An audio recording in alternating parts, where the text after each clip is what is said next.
Jurandir, mas minha mãe foi uma das suas médias que saiu de lá. Ela fez cabeça lá dentro do centro do pastor Jurandir e formou um centro. O pastor Jurandir me conheceu pequenininha. Eu já pequenininha, eu aprendi muitas coisas com o pastor Jurandir. Ele hoje é um pastor, talvez ele hoje nem a lembra de mim, porque eu era muito pequenininha, mas eu a lembro dele. E hoje eu me alegro que ele hoje é um pastor. Então, minha mãe começou a fazer os cartãozinhos e sair distribuindo para a cidade de Venda Velha, de São João de Meriti e foi por diante. Pouco tempo, minha mãe, com menos de 2 meses, minha mãe já estava com 300 e poucas filhas de terreiro. Olha como o diabo faz. Com menos de 2 meses, o centro da minha mãe estava cheia, com 300 e poucas filhas de terreiro, preparada, vindo da Bahia, feito cabeça, muito preparada pelos demônios. E eu, aos 12 anos de idade, existe o empregado e existe o cavalo. Eu era empregada do demônio. E meus pais eram o cavalo. O cavalo é aquele que arreia os demônios, invoca os espíritos. Esse se chama o cavalo do demônio. Então, os empregados é aqueles combones que prepara a cachaça, a comida, e enfim, cuida deles quando eles estão incorporados no corpo da pessoa. Então eu era empregada e meus pais eram o cavalo. E nós começamos a nossa carreira. Em pouco tempo minha mãe era muito conhecida com esses artistas, que pouco pequeno eu já fazia show com eles. Então Martinho da Vila, mas Ângela Maria procurava e dava fortuna para minha mãe, devido a um trabalho. Minha mãe foi uma macumbeira rica, foi uma macumbeira não pobre. Minha mãe tinha vários empregados, tinha 2 carros, nós tínhamos chofé, eu ia para o colégio de carro e voltava de carro. Então minha mãe não foi uma macumbeira pobre. O diabo realmente dava para ela, mas cobrava muito caro também. Chegou uma certa feita, dia 26 de fevereiro, Martinho da Vila estava gravando o seu 2º LP, o seu 3º LP, e ele chegou na minha casa e virou assim: Dona Elsa, eu preciso falar com o demônio, o 7 Frecha e o Tranca-Rua. E meu pai na mesma hora disse: olha, eu vou cobrar para me abaixar, porque ele toma minhas forças. E minha mãe fez o preço para ele e ele pagou a quantia, ele queria parar com os orixás. E quando meu pai incorporou o demônio, que é pena branca, vovó Maria Conga, come Damião, Ogum, Emanjá, sereia, é tudo um diabo só. Ele só troca de nome para enganar os bobos. Então havia outra coisa. Realmente ele cura. Mas ele cura a sua ferida de um lado, a sua dor de outra. Mas no outro dia, depois de meses depois, você parece com a mesma enfermidade no outro lugar. Eu ouvia eles dizer dentro do centro. Eles diziam isso para não perder as pessoas. Ele sabe laçar as almas. Então o Martinho da Vila pediu, pagou. Então abaixou lá o Tranca-Rua e todos os seus demônios. E pediu o Martinho da Vila uma quantia e pediu algo. O Martinho da Vila, coisa que ele não podia fazer. Por ele ser um cantor famoso, muito popular pela sociedade, o demônio pediu, nós trazia no centro um rapaz chamado por Cosme, e ele morreu, e ele antes de morrer ele entregou o corpo e a alma para o demônio. E o diabo levou ele em pouco tempo, ele tinha apenas 18 anos. E o diabo levou ele em corpo e alma. E quando a única coisa que o demônio pediu do Martinho da Vila é que o Martinho da Vila violasse o cemitério São João Batista, é bem no centro de Botafogo, lá no Rio de Janeiro. Quem quiser pode comprar, ver lá o cemitério São João Batista. E ele pediu que o Martinho da Vila violasse o túmulo deste rapaz e trouxesse o resto mortal dele e escolheu a palma da mão onde a qual ele tinha oferecido. Martinho da Vila disse assim: não, eu não posso fazer isso, porque como é que eu vou violar, vou pular um muro a alta hora da noite para trazer o resto todo para vocês? Não, vocês escolhem outro tipo de pessoa que eu pago o preço que vocês pedirem. Então, felizmente, eu fui a escolhida para fazer esse tipo de trabalho. Eu e a minha irmã chamada Cremilda. O demônio escolheu eu e minha irmã. E eles viraram assim: olha, você vai no túmulo tal e abre o caixão, porque vocês não vão ter trabalho nenhum, porque o caixão já vai estar pro lado de fora, porque eu já fiz a obra. Foi o que eles disseram. E nós saímos. Martinho da Vila ficou esperando e minha mãe convocou todas as médias para esperar o que ia acontecer. E eu saí à procura. Chegando lá no cemitério, tem uns cacos de vidro, e eu pulei o caco de vidro sem me cortar. E fui procurando com a lanterna até que encontrei o túmulo. Quando encontrei o túmulo, eu não posso te explicar, mas o demônio, ele queria a alma do Martinho da Vila. Ele queria o trabalho. Ele queria o corpo. Quando eu cheguei lá, o túmulo realmente estava aberto e o caixão do lado de fora, e o rapaz já enterrado já há 5 dias, já estava cheio de bicho e podre.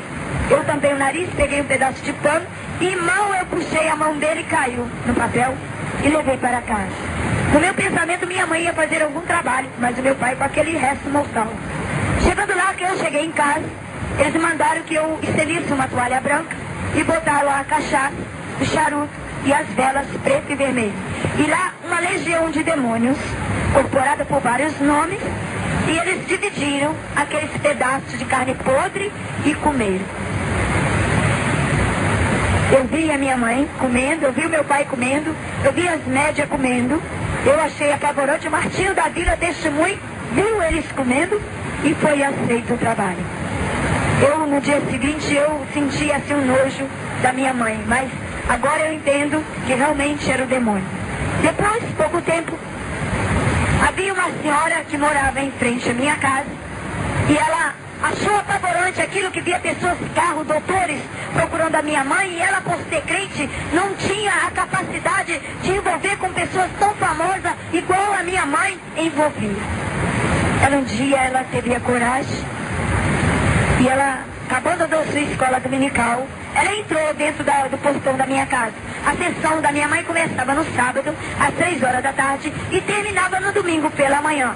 No domingo pela manhã, essa senhora abriu o portão e bateu na porta da minha casa e chamou: Dona Elza, a senhora pode me atender? Minha mãe viu que era ela e minha mãe odiava crente. Ela disse assim, minha mãe, quando viu que era uma crente que estava com a Bíblia na mão, minha mãe bateu com a porta na cara dela. Ela disse assim, começou a insistir, ela não perdeu a fé, ela insistiu.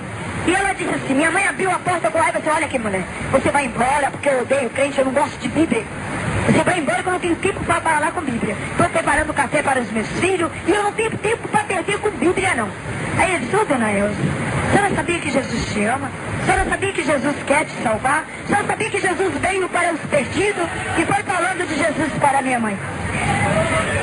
E minha mãe foi ficando com raiva, foi ouvindo aquela irmã falando daquelas coisas, e eu fiquei encostada na porta e eu olhava a briga da irmã com a minha mãe. Eu fiquei olhando, puxa vida, eu nunca vi minha mãe falar com nenhum bíblia. E agora eu estou vendo essa senhora, e no meu pensamento eu pensei, essa minha mãe vai pegar essa irmã e vai matar. E aquela irmã pregou para minha mãe, de um suor cair no rosto. Aí minha mãe, aquela irmã falou assim, Dona Elza, Jesus, ele morreu na cruz e derramou o teu sangue, não por mim, mas sim pela senhora, por toda essa multidão que serve esse demônio. Quando ela disse que minha mãe era um demônio, minha mãe ficou vermelha. Minha mãe falou assim, olha aqui, mulher, é melhor tu calar a boca porque eu falo com demônio, eu como com demônio, tudo que eu tenho, eu sou milionário, eu tenho dinheiro, tenho posição, tenho chofer, tenho negócios, e eu falo com demônio. Os crentes, eu não vejo, vocês dizem que um Deus que vocês vê lá, prega lá um Deus lá, eu não vejo, eu vejo crente andando de porta, então, são os que não tem o que fazer, eu não passo dessa lei não, olha aqui, é melhor você ir embora. E a irmã não insistiu. O Senhor deu palavra para ela e começou a falar. Depois a irmã cansou, viu que minha mãe não quis mesmo. Aí aquela irmã falou, aí minha mãe viu que a irmã parou de falar e falou assim para ela, já acabou, mulher? Aquela irmã falou assim, já, Dona Elza, se Jesus vier agora, a senhora não morre sem saber que Jesus veio para salvar o que estava perdido. Aí minha mãe falou assim, bom, agora quem vai falar sou eu. Agora realmente vamos ver se o teu Deus está do céu a contemplar você aqui agora, e vou ver se teu Deus é poderoso mesmo, a ponto de vir aqui pegar esse pedaço de pau para te livrar da coisa que eu vou te dar. E nessa altura os muros da minha casa eram muito altos, tinha multidão pendurada no muro, os vizinhos da minha mãe, isso mesmo, Dona Elza, pega essa irmã, mostra ela que o Deus dela não tem poder, mostra que os demônios, a legião de demônios é que manda aqui. E começou a tacar fogo, e minha mãe saiu espancando essa irmã, e a irmã não perdeu a coragem dela. Ela pegou sua Bíblia e sem gemer ela olhava a multidão de cabeça, olhando para o céu, erguida, soldado valente. E quando chegou ao portão havia 3 degraus para descer e para subir. A minha irmã com raiva dela, porque ela estava demorando a sair demais, a minha mãe empurrou ela com a mão, ela tropeçou, caiu, bateu com a testa na escada. Você vê só que o corte dela foi tão fundo que ela levou 35 pontos na cabeça. E o sangue dela esguichava, que voou no muro do centro e caiu. Os filhos dela, o marido dela, veio, pegou o lençol, voltou na testa dela. Os filhos dela ficou apavorado e o filho dela foi lá dentro para pegar a faca para matar minha mãe. E nessa altura meu pai tinha ido comprar pão. Meu pai não viu a briga. E saiu para comprar pão e o menino dela, o marido, queria mesmo fazer um massacre. E aquela irmã toda lavada de sangue, ainda toda quase de manhã, falou assim: não, filho, não faça tal coisa. O Senhor tem um grande plano na vida da dona Elsa. Minha mãe, vendo ela falou aquilo, minha mãe ficou mais revoltada ainda e disse: olha aqui, mulher, você vai agora, fala com aquele seu e mostra a ele o que eu fiz com você. Tu aí fala pra eles que desse portão para dentro é o meu inferno e daqui pra fora é o céu de vocês. Você fica com seu Deus, que eu fico com meus demônios, porque passar pra Bíblia jamais eu passarei. Ela disse: dona Elsa, ainda não acabei de ler a palavra de Deus. A irmã estava toda lavada de sangue. Está escrito também aqui nas Escrituras Sagradas que o Senhor disse, e ela mostrando a Bíblia para minha mãe: o Senhor disse: ai daquele que tocar nos meus pequenininhos, e a senhora tocaste na mais pequenininha. E tem uma coisa, dona Elsa, que eu vou lhe falar: quando o sangue do cordeiro não for derramado na cruz em vão, este meu também não será. Eu creio em Deus que toda a tua família irá salvá-la, e tu irás me pedir perdão, dona Elsa. E o filho dela levou ela para o hospital. E quando aquele dia foi uma coisa, minha mãe sorria, alegria. Aquele dia o demônio teve uma vitória, porque o sangue de inocente estava rolando ali na rua e os vizinhos se adoraram. Mas o diabo, a alegria do diabo é pouco tempo. Ele começa a se alegrar, mas é só fogo de palha. Quando você vê assim, uma pessoa que está muito aí, que aquele centro lá é bom, é só fogo de palha. A alegria do demônio, ele é derrotar. O tempo foi passando, minha mãe esqueceu, aquela irmã não esqueceu, Jesus principalmente não esqueceu. E uma coisa que eu vou te falar, guarda hoje em seu pensamento: Jesus, quando quer a alma, ele toca naquilo que você mais ama. Se você ama mais o teu filho, Jesus toca. Se tu ama teu esposo, Jesus toca. Se você ama a sua esposa, Jesus toca. Aquilo que você mais ama, Jesus toca com as suas mãos. E foi o que aconteceu na minha casa. Dentro da minha casa, eu era caçula e eu era a coisa mais preciosa lá dentro da minha casa, era eu. Tudo da melhor qualidade era pra mim. Até babá para me levar no colégio era eu. Então eu era um instrumento precioso para meus pais e minha mãe. E minha mãe esqueceu o que ela tinha feito. 6 meses depois, era dia de caboclo e dentro do centro. E dia de preto velho. Preto velho é aqueles que ele diz, aqueles vovô. É um demônio só. É um demônio só. Eu posso dizer, eles chamam de santo. Mas santo que eu conheço hoje é só Jesus. Era dia de preto velho, dia da vovó, da tal da vovó de Maria Conga, que é um demônio, né? Era dia da tal da vovó Maria Conga. Então minha mãe fazia, era dia deles. E minha mãe fazia numa todo os centros espírita, quando é dia dos caboclos, dos preto velho, eles fazem uma comida com quiabo e carne moída, e faz aquela comida, aquela panelada, e nós somos obrigados a sentar no chão e comer junto com os diabos. Comer com a mão junto com o diabo. Então, esse dia minha mãe tinha preparado a comida e ela tinha passado as minhas baianas. Baiana é aquelas roupas que eles usam, aquele saiote redondo, aquilo se chama, se chama aquele saiote e eles se chamam de baiana. Então minha mãe tinha passado engomada as minhas baianas e falou assim: Alina, olha, você vai para o centro que a vovó Maria Conga quer receber o prato da sua mão. E ela, o Senhor não permitiu dela me olhar com os olhos de mãe. Eu falei assim: mãe, eu hoje não vou poder servir a tal da vovó e os outros, porque eu estou com uma coceira insuportável no meu corpo e a senhora não me notou hoje. Ela disse: olha, para de brincadeira e vai ao centro. E eu não demora não, que eu já estou indo. E minha mãe foi, que já tinha começado a sessão. Quando ela acabou de virar as costas, eu estava encostando, não aguentava mais. E eu peguei o saleiro que estava com sal e envolvi na água e passei no meu corpo, piorou. Depois eu peguei o álcool, passei no meu corpo, já estava vazando. Eu comecei a pegar a faca de serra, tudo que encostar, pedaço de pão e passar no meu corpo. Quando acabou a sessão no outro dia, quando meus pais vieram perguntar o que tinha acontecido, para ainda até brigar comigo. Eu estava caída no chão, lavada e desesperada de tanta coceira. Ninguém dormiu naquela casa durante uma semana. Era reservado, cada hora dormia um para me encostar. Então a minha mãe Mas o meu pai falou assim, peraí, vamos abaixar o tranca-rua e a pombagira, que eles vão dizer o que ela tem agora. E na mesma hora abaixaram a tranca-rua e a pombagira. E aí o tranca-rua falou assim, vocês vão meditar como eles são mentirosos. Eu falei, olha, sabe por que ela está assim? Porque eu sou o guia de frente dela e ela precisa desenvolver, que ela precisa fazer cabeça, ela vai ser babá dele e vai ser conhecida em todo o universo. E ela vai ter muitas filhas de terreiro. Então por isso que ela precisa desenvolver e ela tem os guias fortes.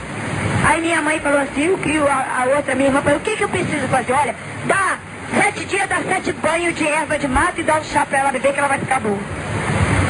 Já me lembro que minha mãe me levou e minha mãe me mostrava, até hoje eu não esqueço, era aquele tal de abre caminho, arruda, guiné de pepino e outras ervas que não saem da minha cabeça. E cozinhou aquele cozido todinho, me dava um pouco para me beber e eu tomei o banho durante 7 dias. Piorou cada vez mais. Aí já estava abrindo aquela borbolha de sangue, estourava junto com o pus da salmoura de sangue e já estava rachando o meu corpo. Aí, no outro dia, depois que nada aconteceu, minha mãe abaixou de novo outro demônio. Aí o demônio falou, peraí, ela precisa tomar o sangue de 7 galinhas, que ela vai ficar boa. E despacha as galinhas nas encruzilhadas no cemitério. Minha mãe mandou comprar as 7 galinhas e sangrou o pescoço dela e me deu o copo de sangue de 7 galinhas para me beber. Eu bebi o sangue das 7 galinhas, nada adiantou. Amulu lá, abaixou um tal de Amulu, disse que era pro meu pai comprar um cabrito e sangrar o cabrito e me dar um banho do cabrito, do sangue do cabrito, e deixar o sangue do cabrito podre dentro da casa dos diabos, e depois de 3 dias eu tive que comer durante 7 dias aquele sangue. Meu pai comprou o cabrito, sangrou, eu tomei banho com o sangue do cabrito e dividiu o cabrito, botou no cemitério, na encruzilhada para ver se eu ficava bom. Não adiantou nada. Quando foi 3 dias depois, minha mãe trouxe o Ogdá. O Ogdá é uma bacia de barro que os macumbeiros usam para fazer despacho. Então minha mãe, quando veio aquele Ogdá com aquele sangue, estava preto e cheio de bicho. Então eu comia durante 7 dias aquela suculezada. Até que acabou. Aí quando foi 7 dias, estava piorando, não adiantou nada. Aí meu pai, o demônio arriou de novo e disse, olha, não é verdade. Então agora, leva ela para debaixo do gongá, enrola ela numa esteira virgem, e daí ela tem que comer as nossas comidas. Aí minha mãe obedeceu, tirou as minhas vestes, e me enrolou numa esteira e me botou debaixo do gongá. Eu posso dizer para os irmãos que até santa eu já fui, porque santa é aquele que lumeia dia e noite de vela. Então eu era lumiada dia e noite de vela. Não podia apagar uma vela, toda hora tinha alguém acendendo uma vela. Ela lumiada dia, parecia uma oferenda. Parecia até que eu já era santa. Então, eu era envolvida e deitei lá debaixo do gongá. E depois a minha mãe, eu não podia comer feijão, arroz, carne, não. Eu tinha que comer a comida que ia para as encruzilhadas, para o cemitério, as comidas do demônio, que era azeite de dendê com fubá misturado, cebolas cortadas em rodelas, pimenta da costa e pintado guidá com pemba. Eu comia aquilo durante 3 meses. Durante 3 meses eu fiquei debaixo daquele gongá, me alimentei. Uma coisa que eu vou dizer, hoje em dia eu posso dizer que eu tenho uma experiência muito grande com o diabo. Ele não me engana. Se tiver uma língua em mistério, que eu conheço longe se é de Deus, se é do diabo.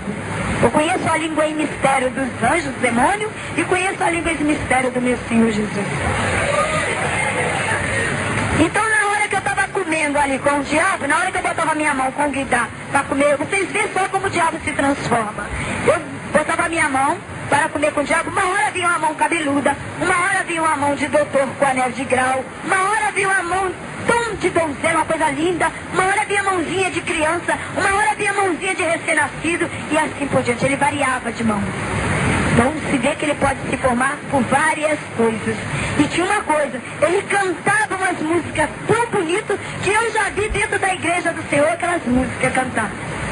Mas até aqui, quando eu tenho visto, eu vou lá, o Senhor levante e repreenda, porque não é de mim. Então, irmãos, eu tenho essa experiência com o diabo e com Deus. Então, irmãos, eu deitava na esteira no meio, e eu sentia que do meu lado, eu via que do meu lado havia outro corpo, e do outro lado havia, eu dormia junto com os demônios e eu no meio. Eu sentia a quintura dele, eu sentia o tato deles ali do meu lado. E eu via as risadas dele, eu via os cânticos dele em mistério. Ele canta em mistério, ele profetiza coisas maravilhosas que eu via ele falar em mistério com os meus pais. Eu via ele cantar línguas maravilhosas em mistério dentro do centro espírita. E minha mãe às vezes até distinguia o que ele estava dizendo em mistério. Então passou o tempo e tinha uma senhora que estava fazendo cabeça e ela estava limpando o centro e ela foi olhar como é que eu estava debaixo do congá. E quando ela levantou a toalha, eu estava morrendo. Então ela correu, chamou Dona Elza e seu José, corre que a Aline está morrendo. Minha mãe se apagou. Minha mãe falou assim, não, eu já fiz, já gastei tudo para os demônios salvar minha filha. E agora minha filha vai morrer, eu não aceito. Aí minha mulher falou assim, olha, Dona Elza, há coisas que às vezes o demônio não pode curar, mas sim os homens da terra. A senhora, como tem médico na família, realmente nós tínhamos um médico na família e que cuidava de toda a nossa família. Ele já era pago para cuidar de nós. E por que a senhora não leva a Lina para o médico da família? Minha mãe, sem me dar um banho, eu estava cheia de sangue e eu já estava com mau cheiro. Durante o tempo que eu estava ali, eu não podia tomar banho e eu só tinha que me alimentar com aquela comida e com aquele sangue de bicho que os demônios mandavam. Então, do jeito que eu estava, minha mãe me enrolou num pano do bongá e me levou para o hospital. O meu mau cheiro estava tão grande que o pessoal deixou que eu passasse na frente. Quando chegou lá na mesa do médico, que o médico destampou o pano e examinou o meu corpo, chamou a minha mãe e disse, Dona Elza, a senhora pode pagar toda a fortuna que há na terra, mas eu não posso fazer mais nada pela tua filha.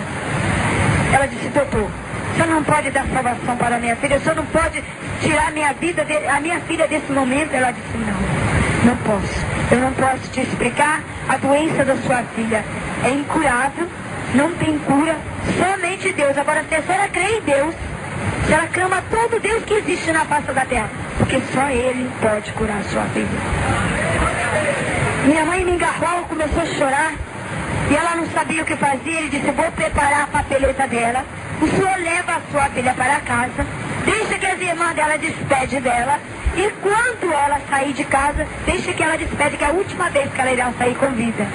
Ele fez uma papeleta e entregou meus pais.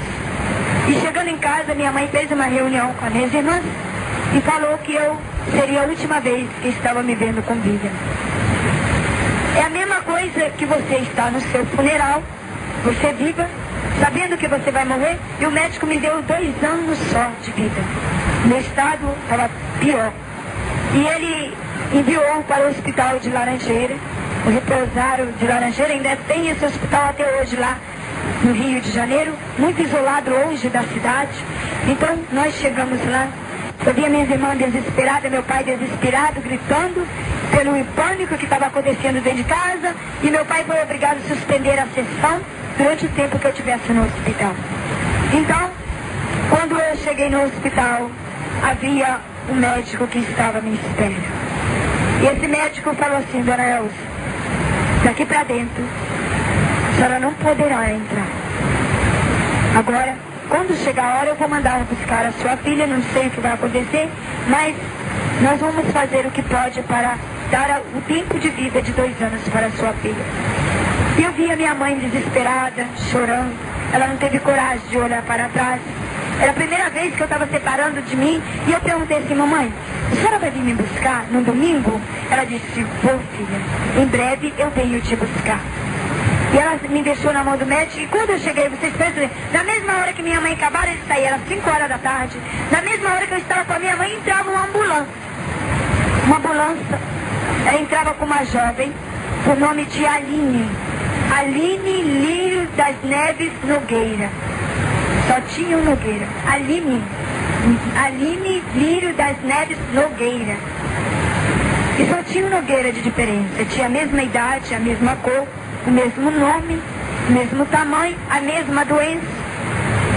E essa ambulância entrou e eu entrei e fiquei no meu leito. Quando eu cheguei no meu leito, havia uma senhora que estava morrendo, e eu perguntei aonde que eu estava para aquela senhora, e a senhora virou para mim e disse, aqui é o hospital do que entram vivos e saem mortos.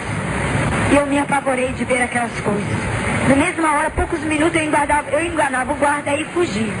E naquele mesmo minuto, no outro dia, essa Aline morreu. Essa Aline morreu, no dia seguinte meu pai recebia o carro da funerária, dizendo que a filha do José e da Elza, Lírio das Neves, havia falecido, que seria eu. Então o motivo dos meus pais não me procurar, porque eles pensou que essa Aline seria eu. Então meus pais pegou essa Aline e enterrou no meu lugar, sendo eu que estava viva.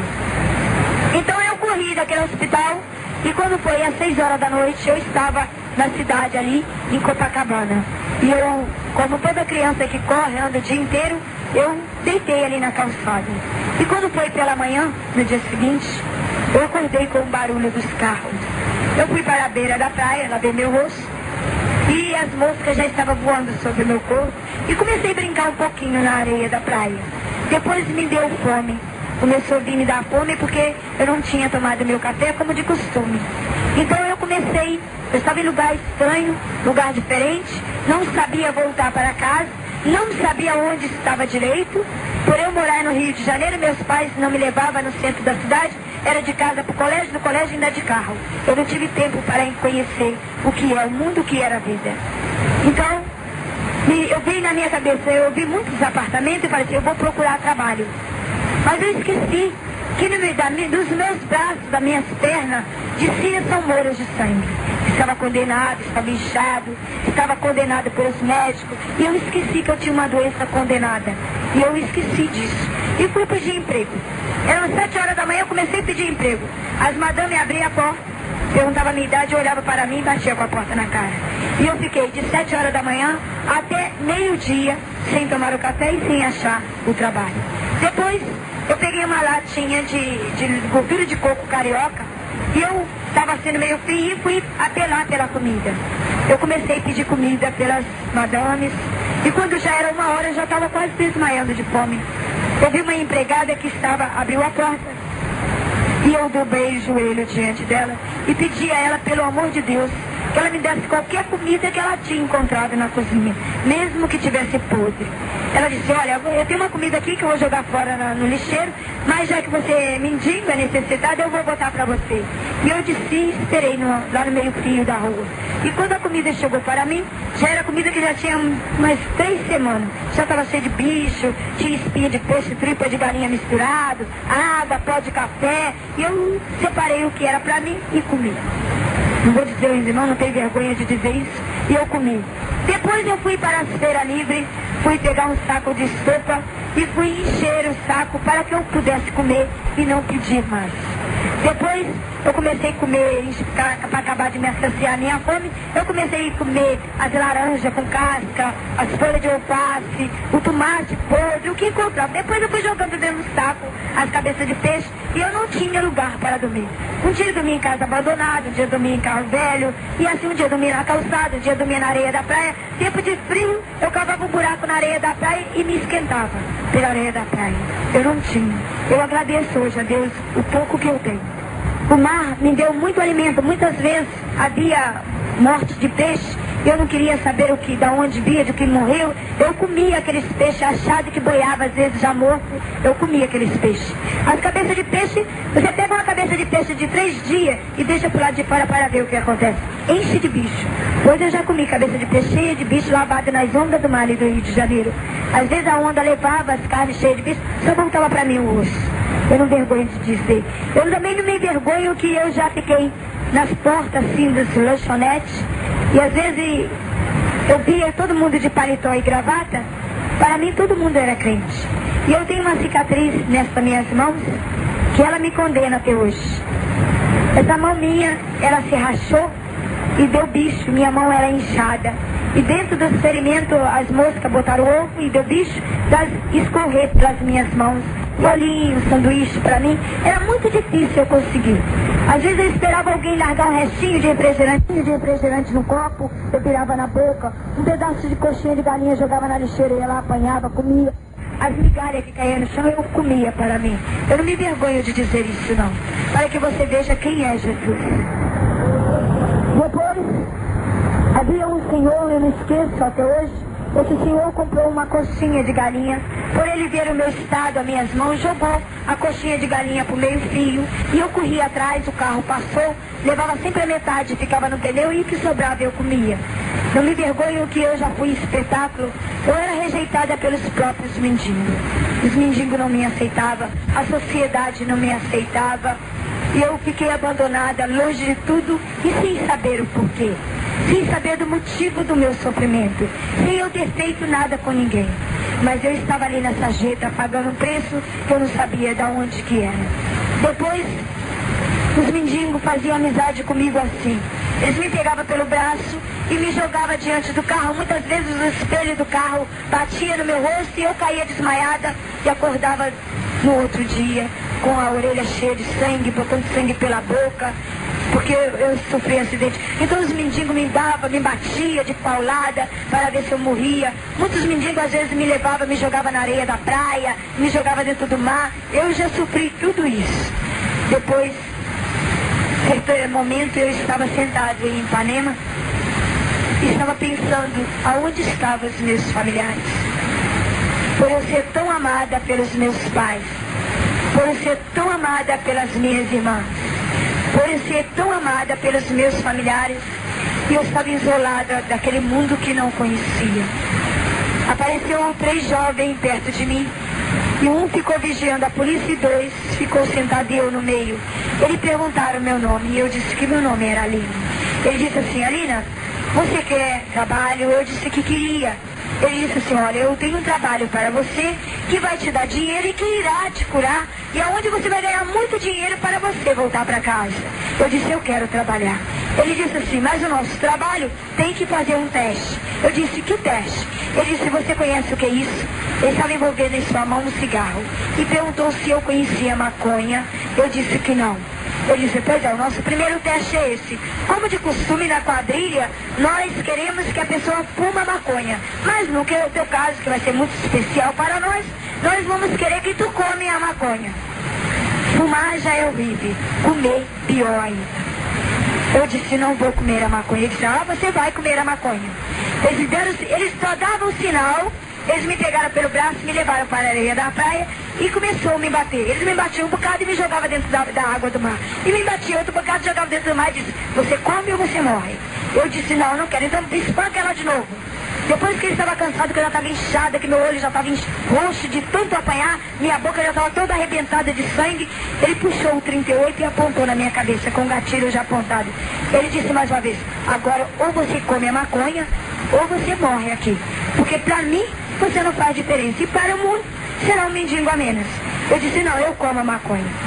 Ele sorriu, assim: dá a maconha para ela. E eu comi a maconha. É uma coisa horrível, irmão. É uma coisa péssima, é uma coisa... Eu não quero que ninguém faça isso, porque é péssimo. Depois eles começaram a rir e perguntou se eu gostei. Mas eu estava tão apavorada que eu ficou amargo. Depois ele disse: agora pega 4 bolinhas, você vai conhecer o que é bolinha, e mostrou. Sabe o que é isso aqui? Isso aqui é bolinha. Você vai ver que gostoso é tomar a bolinha. E jogou as 4 bolinhas na minha boca. Depois ele pegou um pacotinho e disse: olha, isso aqui se chama pozinho da Loló. Ele começou a cheirar o pozinho e disse que era para me fazer o mesmo. E eu cheirei os 4 pacotes do cheirinho da Loló. É um pozinho branco. E eu cheirei o pozinho da Loló. É uma coisa horrível. Ele arrebenta o nariz, depois de aviciada, ele entra na nossa cabeça, sai queimando pelo cérebro que você fica louca. Fica doido. Isso aqui teu por dentro arrebenta tudo. Depois ele disse: agora você vai conhecer a droga maior que existe. E eu disse: que ainda tem coisa? Eu já estava meia zonza, eu já estava vendo as pessoas tudo diferente. Eu comecei a ficar transformada. Ele pegou um cadastro do sapato e amarrou no meu braço.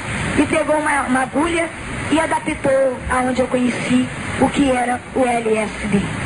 Eles adaptaram o LSD. É um demônio líquido que entra pelo teu sangue e sai queimando todo o teu ser. Eles me amordaçaram que eu queria gritar e não podia. Depois de dopada, eu estava enxergando, mas eu estava vendo... Eles, para mim, estavam um monstro. Eu estava vendo tudo monstro na minha frente. Eu vi as pessoas todas diferentes na minha frente. Me jogaram dentro do carro e me levaram para o Morro do Jacarezinho, ali mesmo na cidade do Rio de Janeiro. E quando foi no dia seguinte, eu estava meia zonza, eu conheci o meu patrão.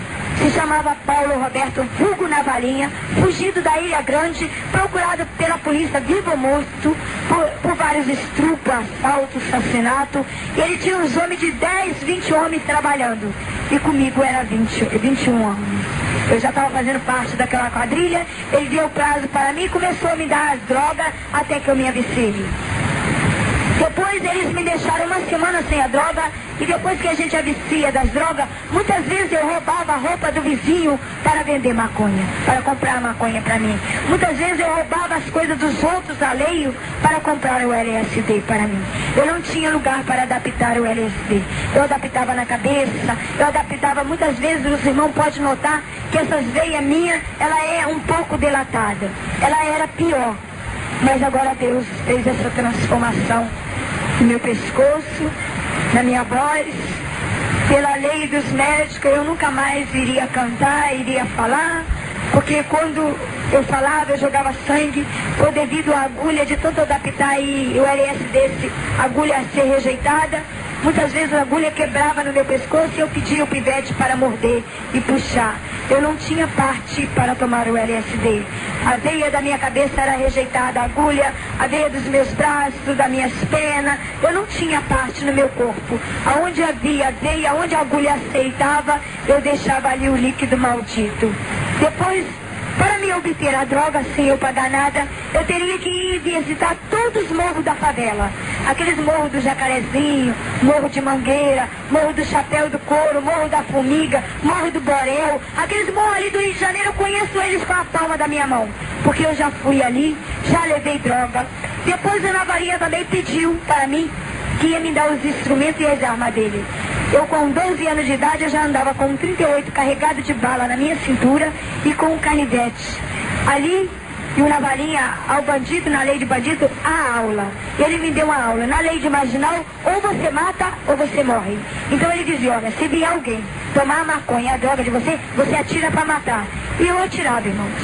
Não vou dizer aos irmãos que eu nunca atirei. Eu já atirei pessoas já atiraram em mim. Eu já esfaqueei pessoas.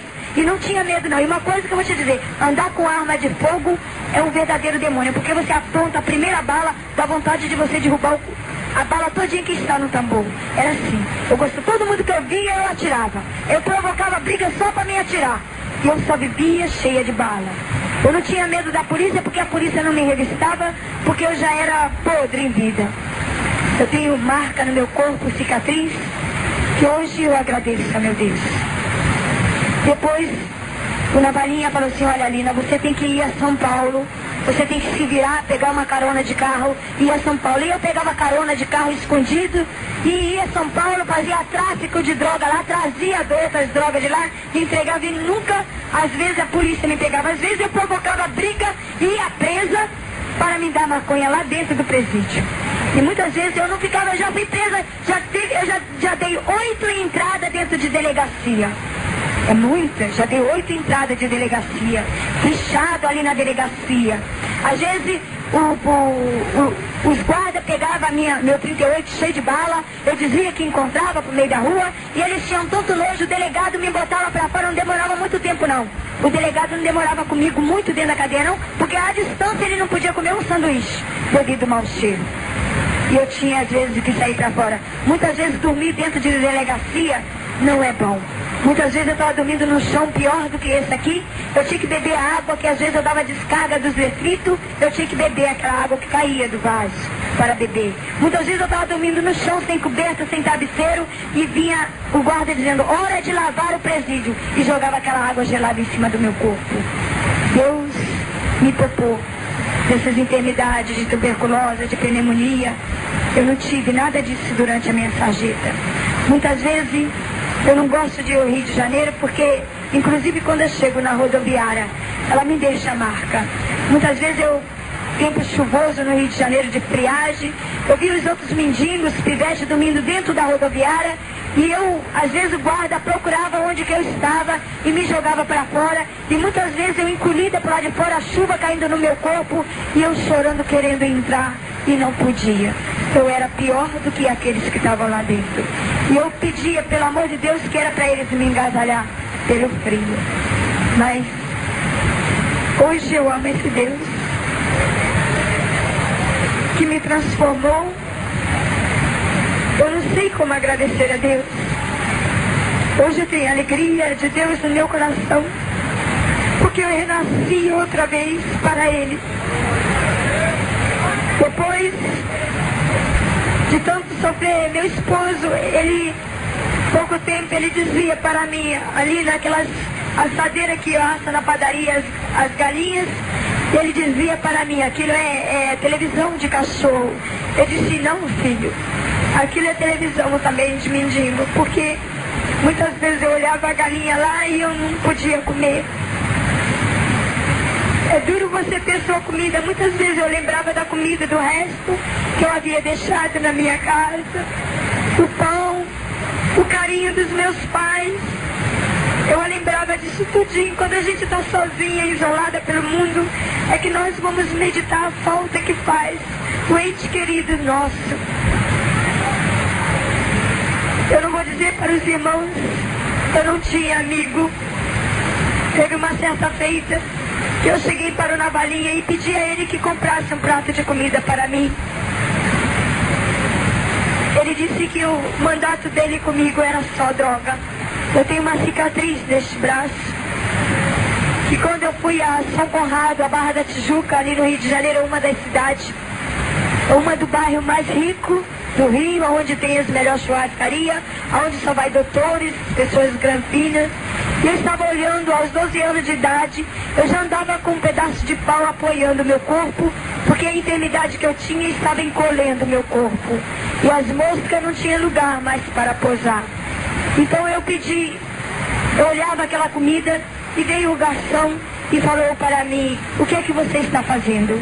Eu disse, ô moço, me dá um pouco daquela comida que aquele doutor está deixando no prato. Ele olhou para mim e mandou que eu descesse da calçada, onde estavam os tapetes, e que era para mim aos fundos da cozinha, porque lá havia muita comida. E eu tinha muita dificuldade para caminhar.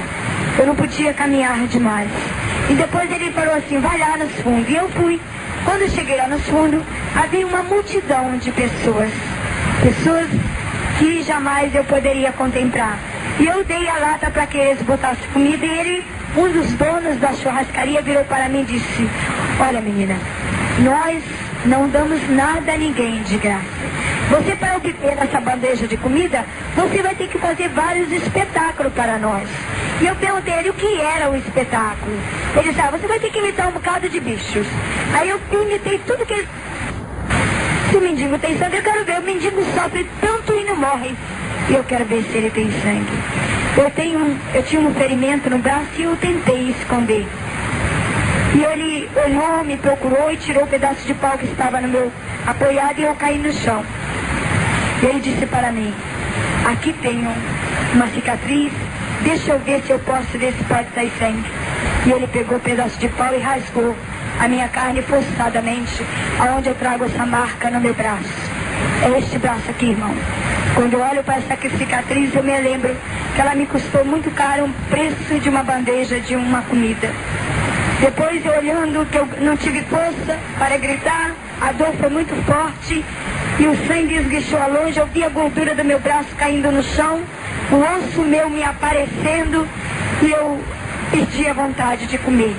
Depois o dono falou assim, joga a bandeja de comida em cima da cabeça dela. E eles pegaram a bandeja de comida e, para cumprimento, jogaram um balde d'água em cima de mim. Eu fiquei olhando aquelas comidas que descia misturadas junto com o meu sangue. Foi ali que eu comecei a gritar, cadê minha mãe?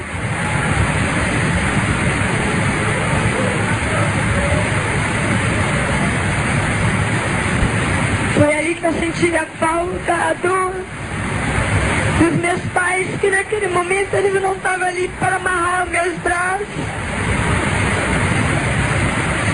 Eles não estavam ali para estender as mãos para mim. Eu esperei o dia seguinte o lixeiro aparecer para amarrar, rasgar as minhas vestes, para amarrar aquela carne que pendurada estava. E no dia seguinte que eu fui para casa, eu pude comer aquela bandeja tão esperada que eles tinham me dado. Saí dali, eu fui para o morro e não aguentava mais caminhar. O Navalinha, o Paulo Roberto, bandido, ele não tem amor. Não mais caminhar. O Navalinha, o Paulo Roberto, bandido, ele não tem amor, não tem carinho, ele não viu o meu estado. Ele virou para mim e disse, Arina, eu estou aqui com o mapa do Banco do Brasil para nós fazer um assalto. E eu não estava em condições de tocar os meus braços, porque porque o que havia acontecido comigo era para me levar 48 pontos. E eu não tive condições de chegar ao hospital. E eu saí e falei para ele na balinha, eu não posso fazer o assalto com você. Ele disse, você vai ser a isca. Eu disse, o que é ser isca? Ele me deu uma aula. Aí ele disse assim, olha, nós precisamos de um carro, nós vamos ficar escondidos no meio do matagal, quando vier o carro eu te dou sinal, você deita no meio do asfalto e o motorista vai sair e nós vamos assaltar o motorista. E assim nós fomos para fazer esse assalto. Quando chegou ao devido lugar, ele ficou escondido no matagal e quando veio o carro ele deu sinal, eu deitei. O motorista desceu para me acudir e ele atirou nas pernas do motorista e tomou o carro, o dinheiro e foi fazer o assalto. Ele me deixou no esconderijo porque eu não tinha condições de correr nem de fazer o assalto com ele. E quando ele chegou mais tarde, enquanto ele foi, eu olhava o meu corpo, olhava os ferimentos, eu olhava, lembrava dos meus familiares e me lembrei também daquela irmã que foi falar de Jesus para minha mãe. Ele quando voltou na valia saiu um base de 10 homens para fazer o assalto. E quando ele voltou com 4 homens. E eu perguntei na valia, cadê os companheiros? Ele dizia que eles eram otário e que morreu, não soube fazer a cabeça. Então, ele estava todo com as pernas cheias de bala. E eu chamei ele e eu falei assim, Paulo Roberto, eu quero te falar um negócio. Eu, de hoje em diante, eu não faço mais parte dessa quadrilha. Eu tirei a arma 38, dei a ele, tudo que era dele eu dei a ele e disse para ele que ia sair da quadrilha. Ele disse assim, para onde você vai? Eu disse, eu não sei para onde que eu vou, mas eu me lembro uma vez que uma mulher entrou dentro da casa da minha mãe dizendo de um tal Jesus que curava, que transformava. Eu não sei onde que eu vou encontrar esse Jesus, mas eu vou procurar. Ele se levantou, baleado, e disse, você vai ser Bíblia? Eu disse, eu não sei como é que chama. Ele disse, se você está pretendendo ser crente, você esquece. Porque esse Jesus dos crentes, ele não ama a gente igual a nós, não. Ele piorou você, eu sou melhor do que você. Porque pelo menos eu não trago bicho. Eu não ando apoiado em cima do pedaço de pau, você é drogada. Então, Deus já virou as costas para você. O mundo não te quer, nem os mendigos te quer. Nem o diabo está te querendo. Olha, no morro aqui há muito crente, mas igual a você, não entra na igreja não. Esquece de você ser Bíblia. Eu disse assim, mesmo assim eu vou procurar o Deus dela. Eu disse para ele, ô Paulo Roberto, você deixa que eu pego as maconhas, droga com o Pedrinho? Aí ele disse, pode pegar quantas drogas você quiser, contanto que você não me entrega para a polícia, porque se tu me entregar para a polícia, eu encho tua boca de bala. Eu disse, não, eu não vou entregar. E tinha um rapaz que tinha 15 anos de idade e estava começando a carreira de bandido com ele. E ele falou assim, chamou, eu tinha muita dificuldade, mas deu para me ouvir. Ele falou assim, olha, vem cá, você está vendo essa menina que acabou de sair aí? Ele disse, tô. Agora você vai atrás dela, acompanha onde que ela vai, com uma oportunidade, você atira para matar. Porque se tu não matar essa menina, eu irei te matar. Porque essa menina vai me entregar para a polícia, que ela sabe o código, sabe o meu esconderijo, sabe onde que eu escondo a maconha. Então eu não quero ela viva, você vai sair agora e vai matar ela. Aí o rapaz queria mostrar o trabalho dele e saiu realmente. Quando chegou no devido lugar, um bequinho que não tem saída, eu encontrei um carro abandonado e eu sabendo que o rapaz vinha realmente para me matar. E como eu não podia correr demais, eu me joguei debaixo desse carro velho, antigo. O rapaz atirou mesmo na lataria do carro, mas estava muito velha, ela foi desmanchando a lataria. E a patrulhinha estava fazendo ronda e começou a ver o que estava acontecendo e começou a trocar tiro com o rapaz. Até que uma das balas atingiu ele e veio todo o bando do esconderijo veio ver. A única coisa que eu me lembro é que eu realmente vi a perna do Paulo Roberto trocando tiro com a polícia. Eu acordei no dia seguinte no hospital do Miguel Couto, ali da própria cidade do Rio de Janeiro. Chegando lá, eu estava deitada em um colchão no pronto-socorro no chão. Ainda me lembro que era um colchão forrado com plástico azul. Eu estava deitada ali, o médico estava dizendo que ali não era o meu lugar e que no meu caso ele não poderia cuidar. E o guarda, tinha um guarda do meu lado. E o guarda, quando eu acordei, o guarda falou assim, você está bem? Eu disse que estava. Ele perguntou assim, quantos anos você tem? Eu disse 14 anos. Ele disse assim, qual é o seu nome? Eu disse, meu nome é Alina. Ele disse, e começou a escrever. Eu falei para ele, você vai me levar presa? Ele disse, não. eu não vou te levar preso. Sabe o que é isso? Eu sou crente e vou levar o seu nome para o circo de oração. E lá na minha igreja, o Senhor irá te visitar. Eu virei para ele e falei assim: ô moço, eu vou te falar uma coisa. E comecei a mostrar os buracos nos meus braços para ele. Disse: você está vendo esses buracos? Eu disse: estou vendo. Você: isso eu sou, tomo droga. E comecei a mostrar o buraco da minha cabeça, das minhas pernas. E falei assim: eu sou uma drogada. Seu Deus não está me vendo. Aonde está ele? Ele disse: olha, Alina, Jesus te ama de uma maneira muito especial. Eu disse assim: seu Jesus aceita gente que tem bicho no corpo? Ele disse: aceita. Ele disse: eu falei: seu Jesus aceita gente dessa maneira igual eu estou aqui condenada? Ele disse: aceita. Ele disse assim: eu nunca vi seu Jesus. Ele disse assim: Alina, um dia você vai conhecer quem é Jesus. Ele saiu dali, pegou um dinheiro, botou nas minhas mãos para que eu comesse um prato de comida quando eu saísse dali. Quando ele foi embora, ele saiu chorando dali por ele ser crente e me ver naquele estado. E quando eu recebi alta, eu sentei assim no meio fio, perto do hospital, e teve um garoto, hoje ele é vivo, o Pedrinho. Ele chegou, ele tinha uma idade de 10 anos de idade e era muito meu amigo. O Pedrinho veio com o jornal debaixo do braço e perguntou: Alina, aonde você estava? Eu disse: Pedrinho, eu estava no hospital, estou saindo agora. Ele disse: então você não já leu o jornal não? Eu disse que não. Ele disse: olha o que está aqui. Ele abriu o jornal e me mostrou. E estava escrito assim: o Globo Notícia do Dia. O Morro do Jacarezinho está livre e salvo pelo bando do Paulo Roberto vulgo na balinha. Achado o dinheiro do assalto, feito no dia tal, e foi dizendo, tudinho.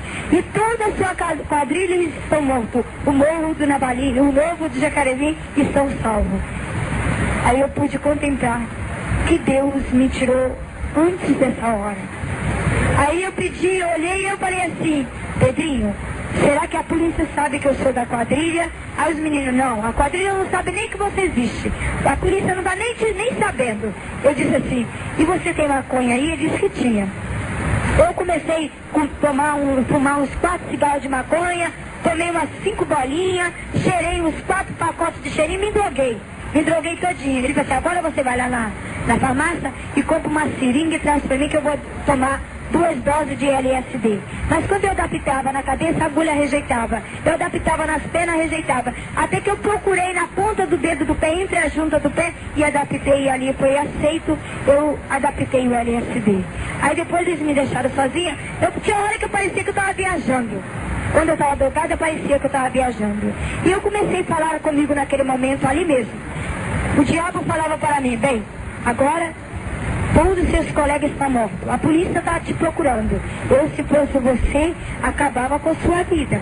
Porque se a polícia te encontrar, você vai morrer de toda maneira. A primeira coisa que eu fiz foi pegar um pedaço de caco de vidro e retalhei as minhas virilhas. Eu estava tão drogada que eu não sentia dor. Eu via meu sangue, eu cortava fundo mesmo. Eu via meu sangue pular a distância que voava no meu rosto, a quentura do sangue. Eu via meu sangue descer de abaixo. Eu ria de ver meu sangue descer. Eu via as gorduras de chegar no osso. E eu ria. A única coisa que eu me lembro é que eu vi longe os médicos se aproximando e eu perdi o sentido.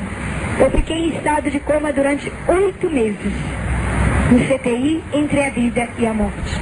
Depois eu me recuperei, recebi alta. E quando era dia de domingo, dia de sexta-feira, ali no Rio de Janeiro, toda sexta-feira à noite dá arrastão. E há muito pescador pescando na beira da praia e deixa os seus barcos. E eu falei assim: eu não quero viver mais. Eu não quero viver mais porque eu estou morrendo. Os médicos enrolaram gás nos meus ferimentos para ver se as moscas não pousavam, mas não adiantava não, eu atravessava pelas gases. Então eu pedi o Pedrinho que fosse comigo até a beira da praia. Chegando lá, eu pedi a eles que me empurrassem. Quando o barco estava distante, que as ondas do mar é muito alta à noite, eu vi os pescadores pequenininhos e me pulei dentro do mar. Falei: bom, agora eu me jogo, quero ver se alguém vai me encontrar. Aí eu morro mesmo, não tem mais ninguém que vai me achar. Eu acordei 9 meses depois em estado de coma no mesmo hospital, no CTI. Só que meu estado agora era pior do que o primeiro. Eu estava em cima de um colchão de água, dentro igual uma cubadeira, uma cama toda cercada de vidro, cheio de balão de oxigênio, sangue, aparelho na minha boca, pedaços meus estavam enfiados, fios, para me sobreviver. Depois era perto de, eu não vi o ano novo passar, não vi nada. Depois, quando foi dia 23 de janeiro, às 6 horas da tarde, os médicos planejavam na sala dos médicos desligar o meu aparelho, que na minha papeleta estava escrito indigente. Então ele já estava escrito na papeleta indigente, se caso eu morresse, eles iam tirar o meu fígado para fazer transplante, coração, rins, e não ia ter ninguém para reclamar. E tinha já uma senhora preparada já, para quando eu acabasse de morrer, ir para a sala de cirurgia para adaptar o meu coração nela.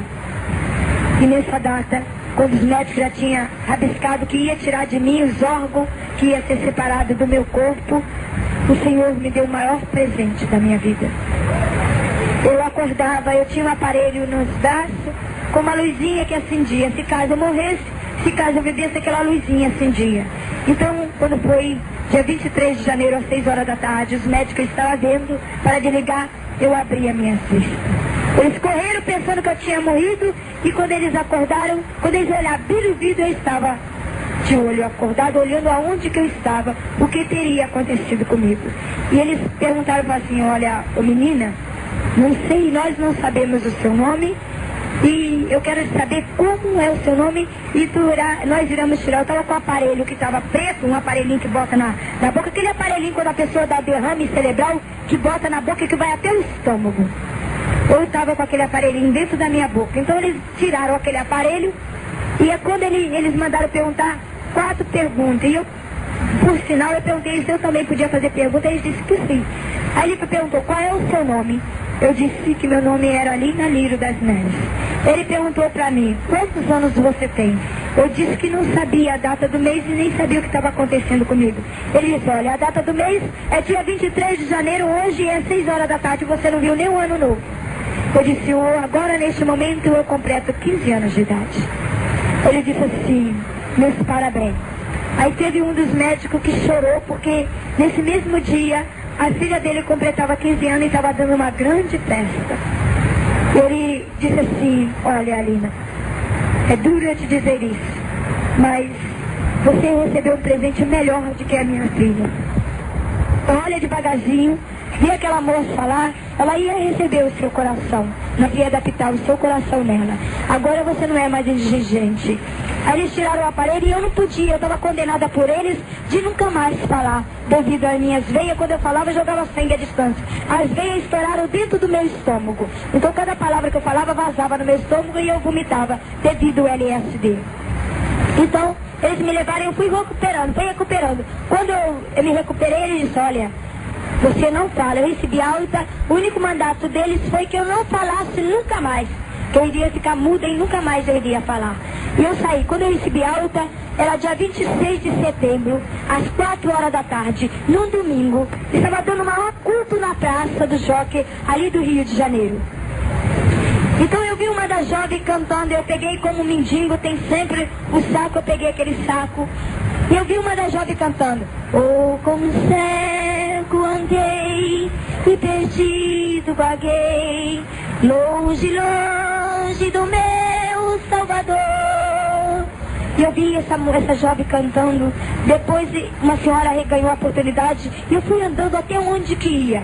Depois, chegando quando essa jovem cantando, aí ela cantou, longe do Senhor andava, no caminho de horror.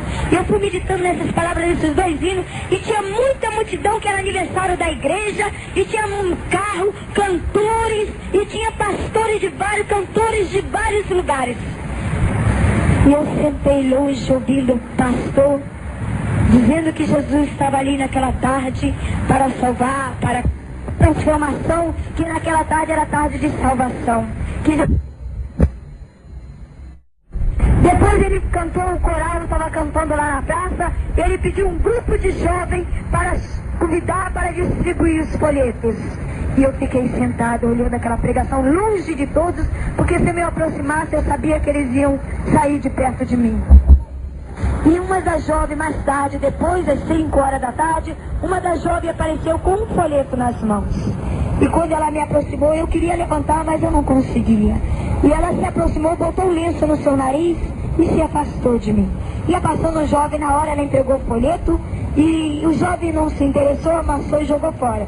E eu vi o pastor fazendo apelo, muita multidão aceitou Jesus, e eu via falando, quando o pastor falou que Jesus estava ali para salvar, eu lembrei nas palavras do Navalinha, que eu não era daquele rebanho, que eu também não tinha parte com aquela família, que realmente todos ali era diferente de mim, que eu não podia fazer parte dessa grande multidão.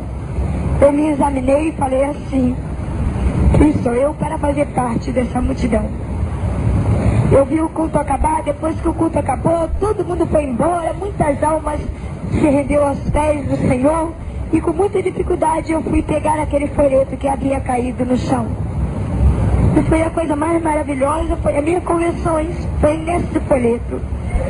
Esse folheto o Senhor dizia para mim claramente, ninguém teve coragem de chegar para mim, nem aquela jovem, nem aquelas irmãs tão consagradas, não teve coragem de falar para mim, Jesus te ama. Ela virou para mim e aquele folheto dizia, sou eu, seu Deus, que vos fala. Desci do céu para dar vida a quem precisa se viver. Sim, vim buscar aquele que havia se perdido.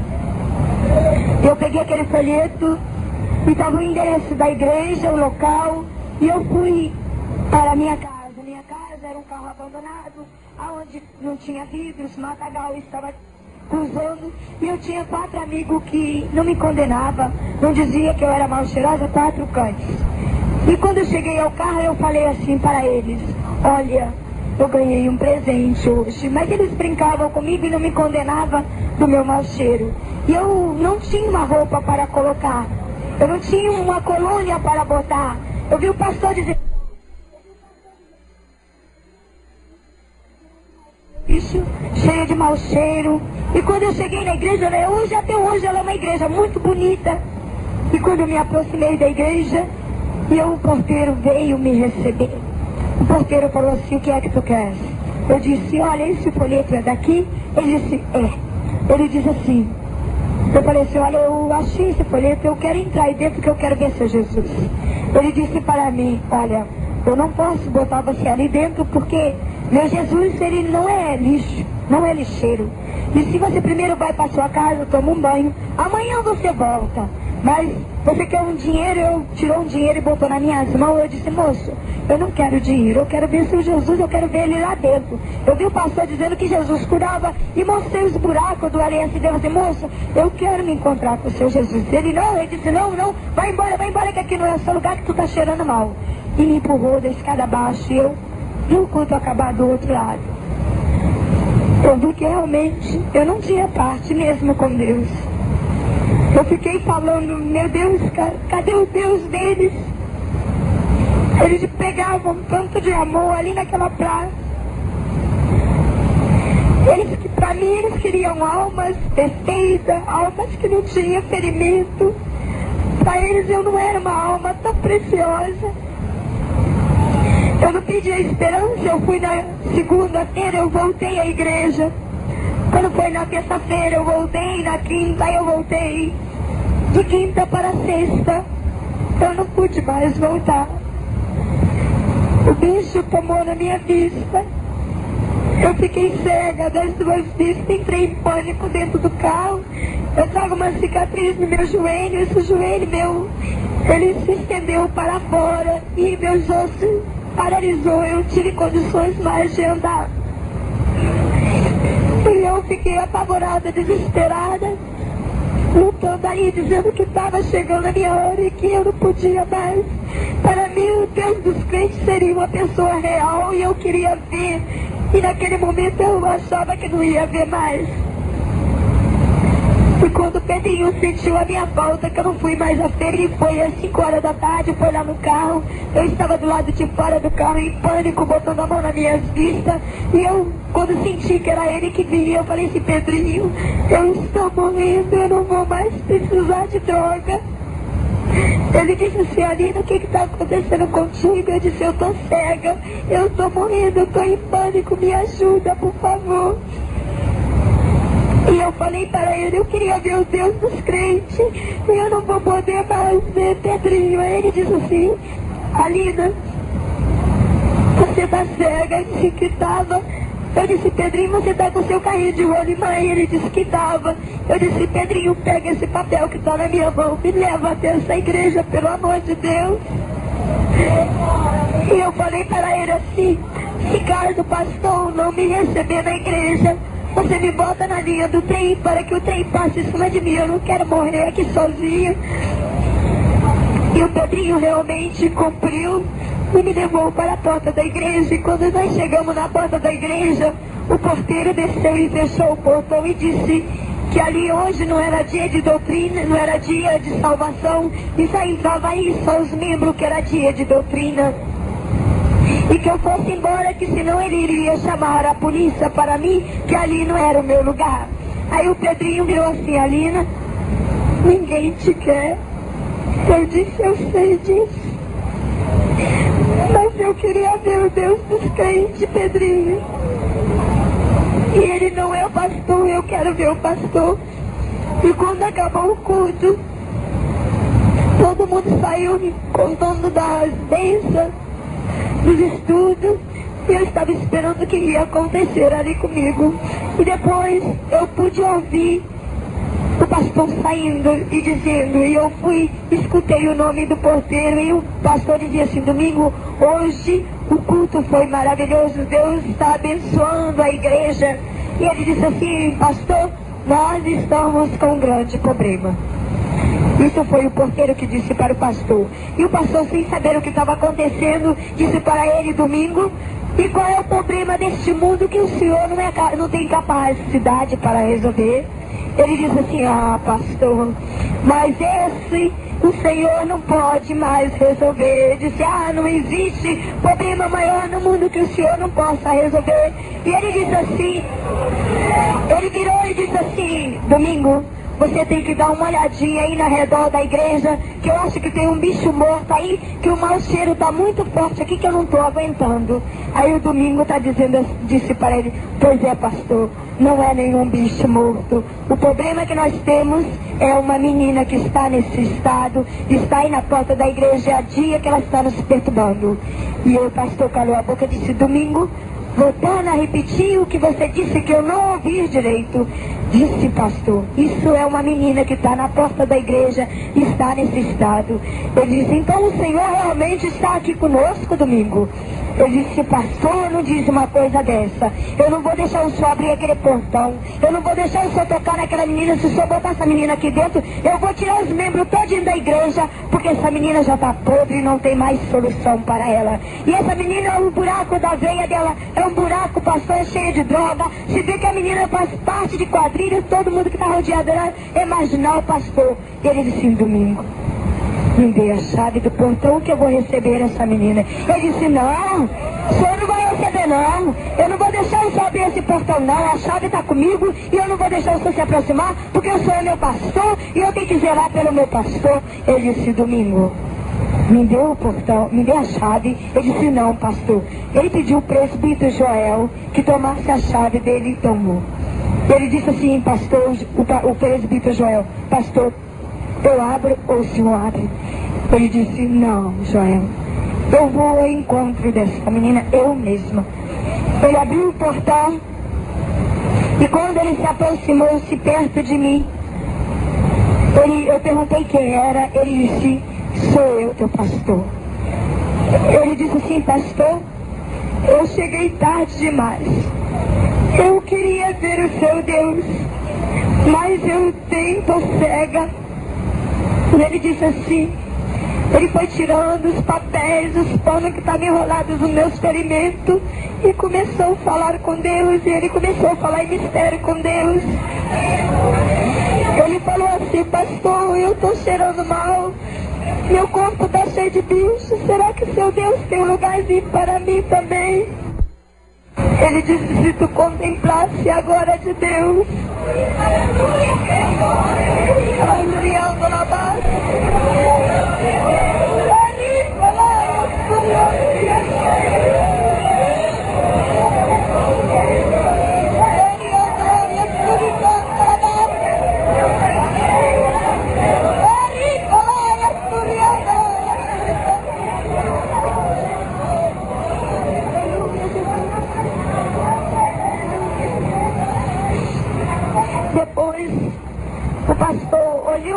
tudo que havia acontecido comigo.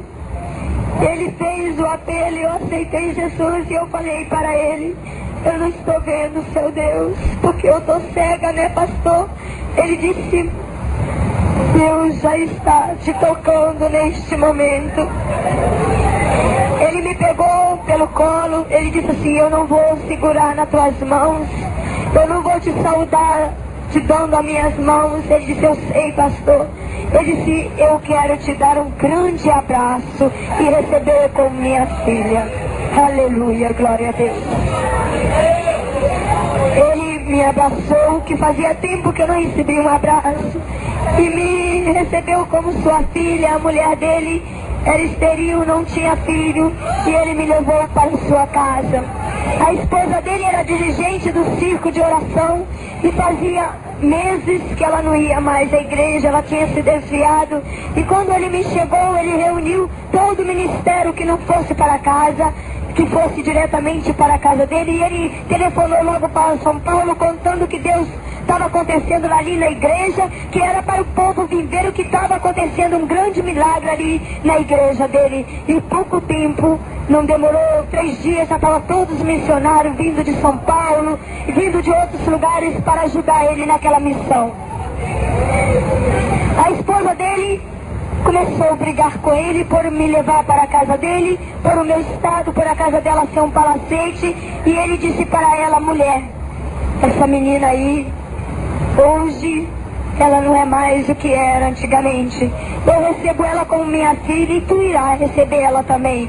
Você leva ela e dá um banho nela. E ela disse: eu vou dar banho nessa mendiga lá no tanque. Ele disse: não, você vai dar banho nela no melhor toalete dessa casa.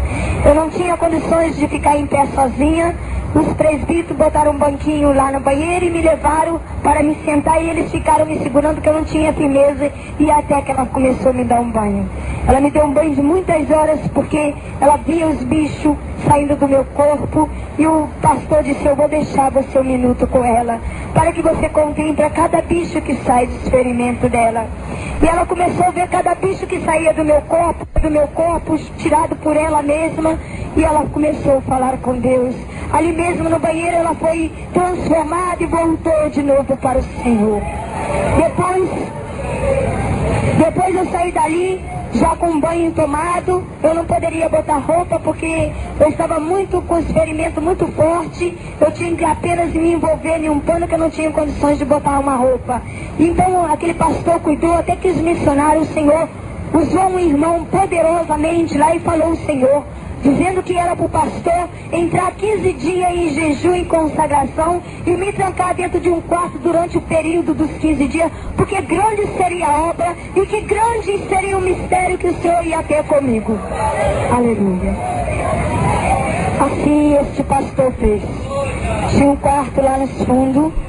Ele obedeceu a ordem do Senhor e me trancou lá no quarto. Durante 15 dias, aquele povo estava em jejum, em consagração, de dia e de noite a meu favor.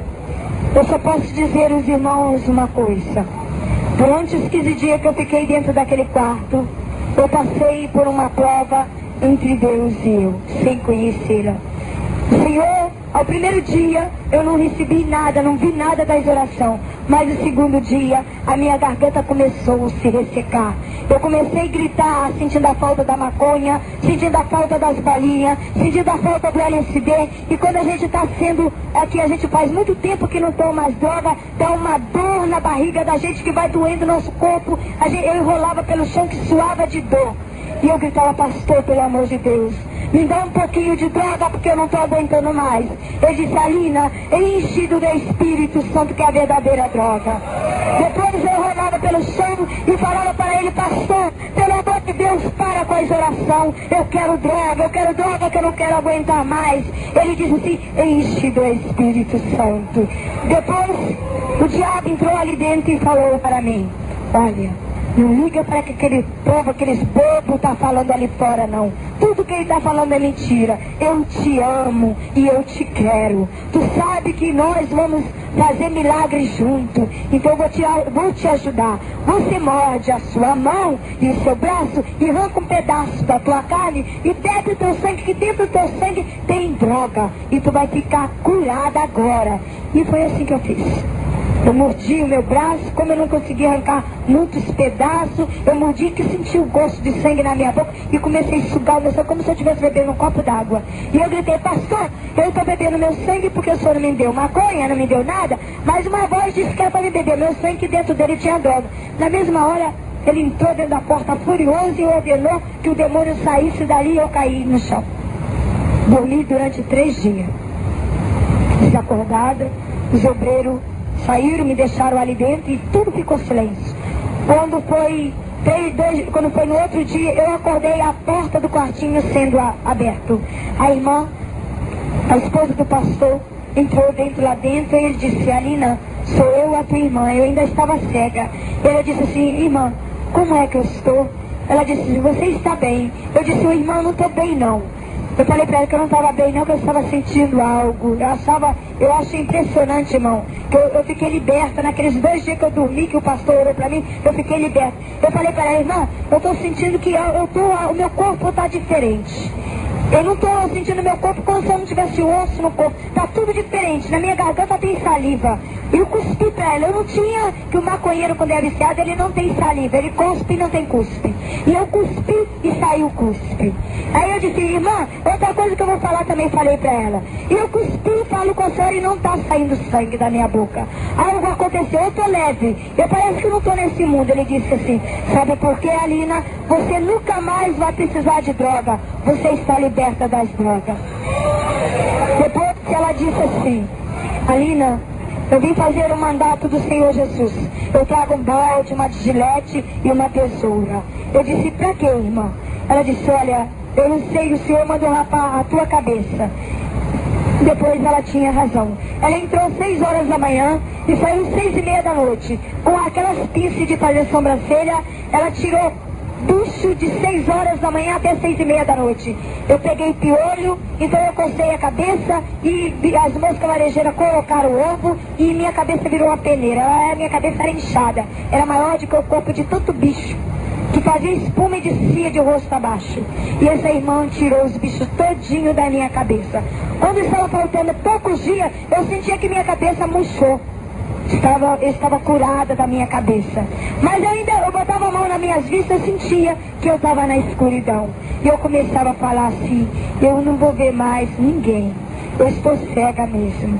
Depois, quando estava faltando 3 dias para abrir a porta, eu ouvi uma voz suave e um vento gostoso que entrou dentro do quarto. E os irmãos lá fora orando a Deus. Aquele vento falou assim, entrou e falou aquela voz suave, falou assim: sou eu, chamado de querubim e serafins, que venho te visitar hoje por ordem do Senhor. Eu te ordeno por ordem do Mestre que você movimenta os seus ossos, cada junta que tiver deslocada de vários lugares, que ele assume o seu lugar. Eu senti que meus ossos instalavam dentro de mim.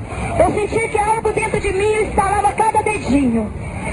Depois o anjo tornou falar-lhe para mim: levante e fica de pé, porque é o Rei dos Reis que ordena. Aí eu fiquei de pé, sem ter condições, mas parecia que algo estava me segurando para que eu ficasse de pé. E eu coloquei as minhas mãos no meu joelho e eu senti que meu osso tinha entrado para dentro. Eu senti que minha junta era tudo inchada, tudo transformada, tudo esquisito. Eu senti que minha junta tinha tomado seus lugares. Eu sentia que meus ferimentos estavam secos, mas só que eu não podia ver o que estava acontecendo em mim.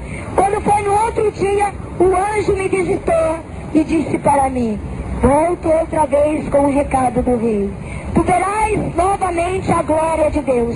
Tu verás o novo mundo. Tu irás voltar e tirarás a sua cegueira. Mas lembra-se, tu irás evangelizar e dar o seu testemunho por toda a poeira da terra, aonde existir por todas as nações.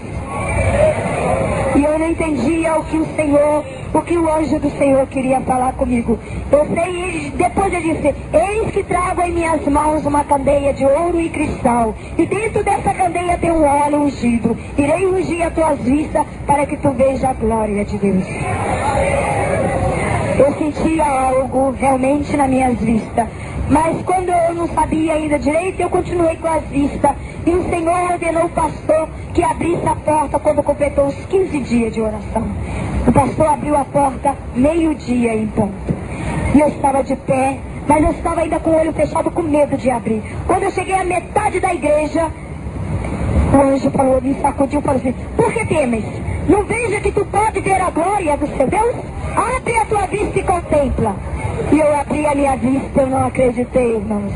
Eu pude ver de novo, eu coloquei as minhas mãos e vi mesmo a grande multidão, os pastores, o missionário que não tinha quantidade, orando a meu favor.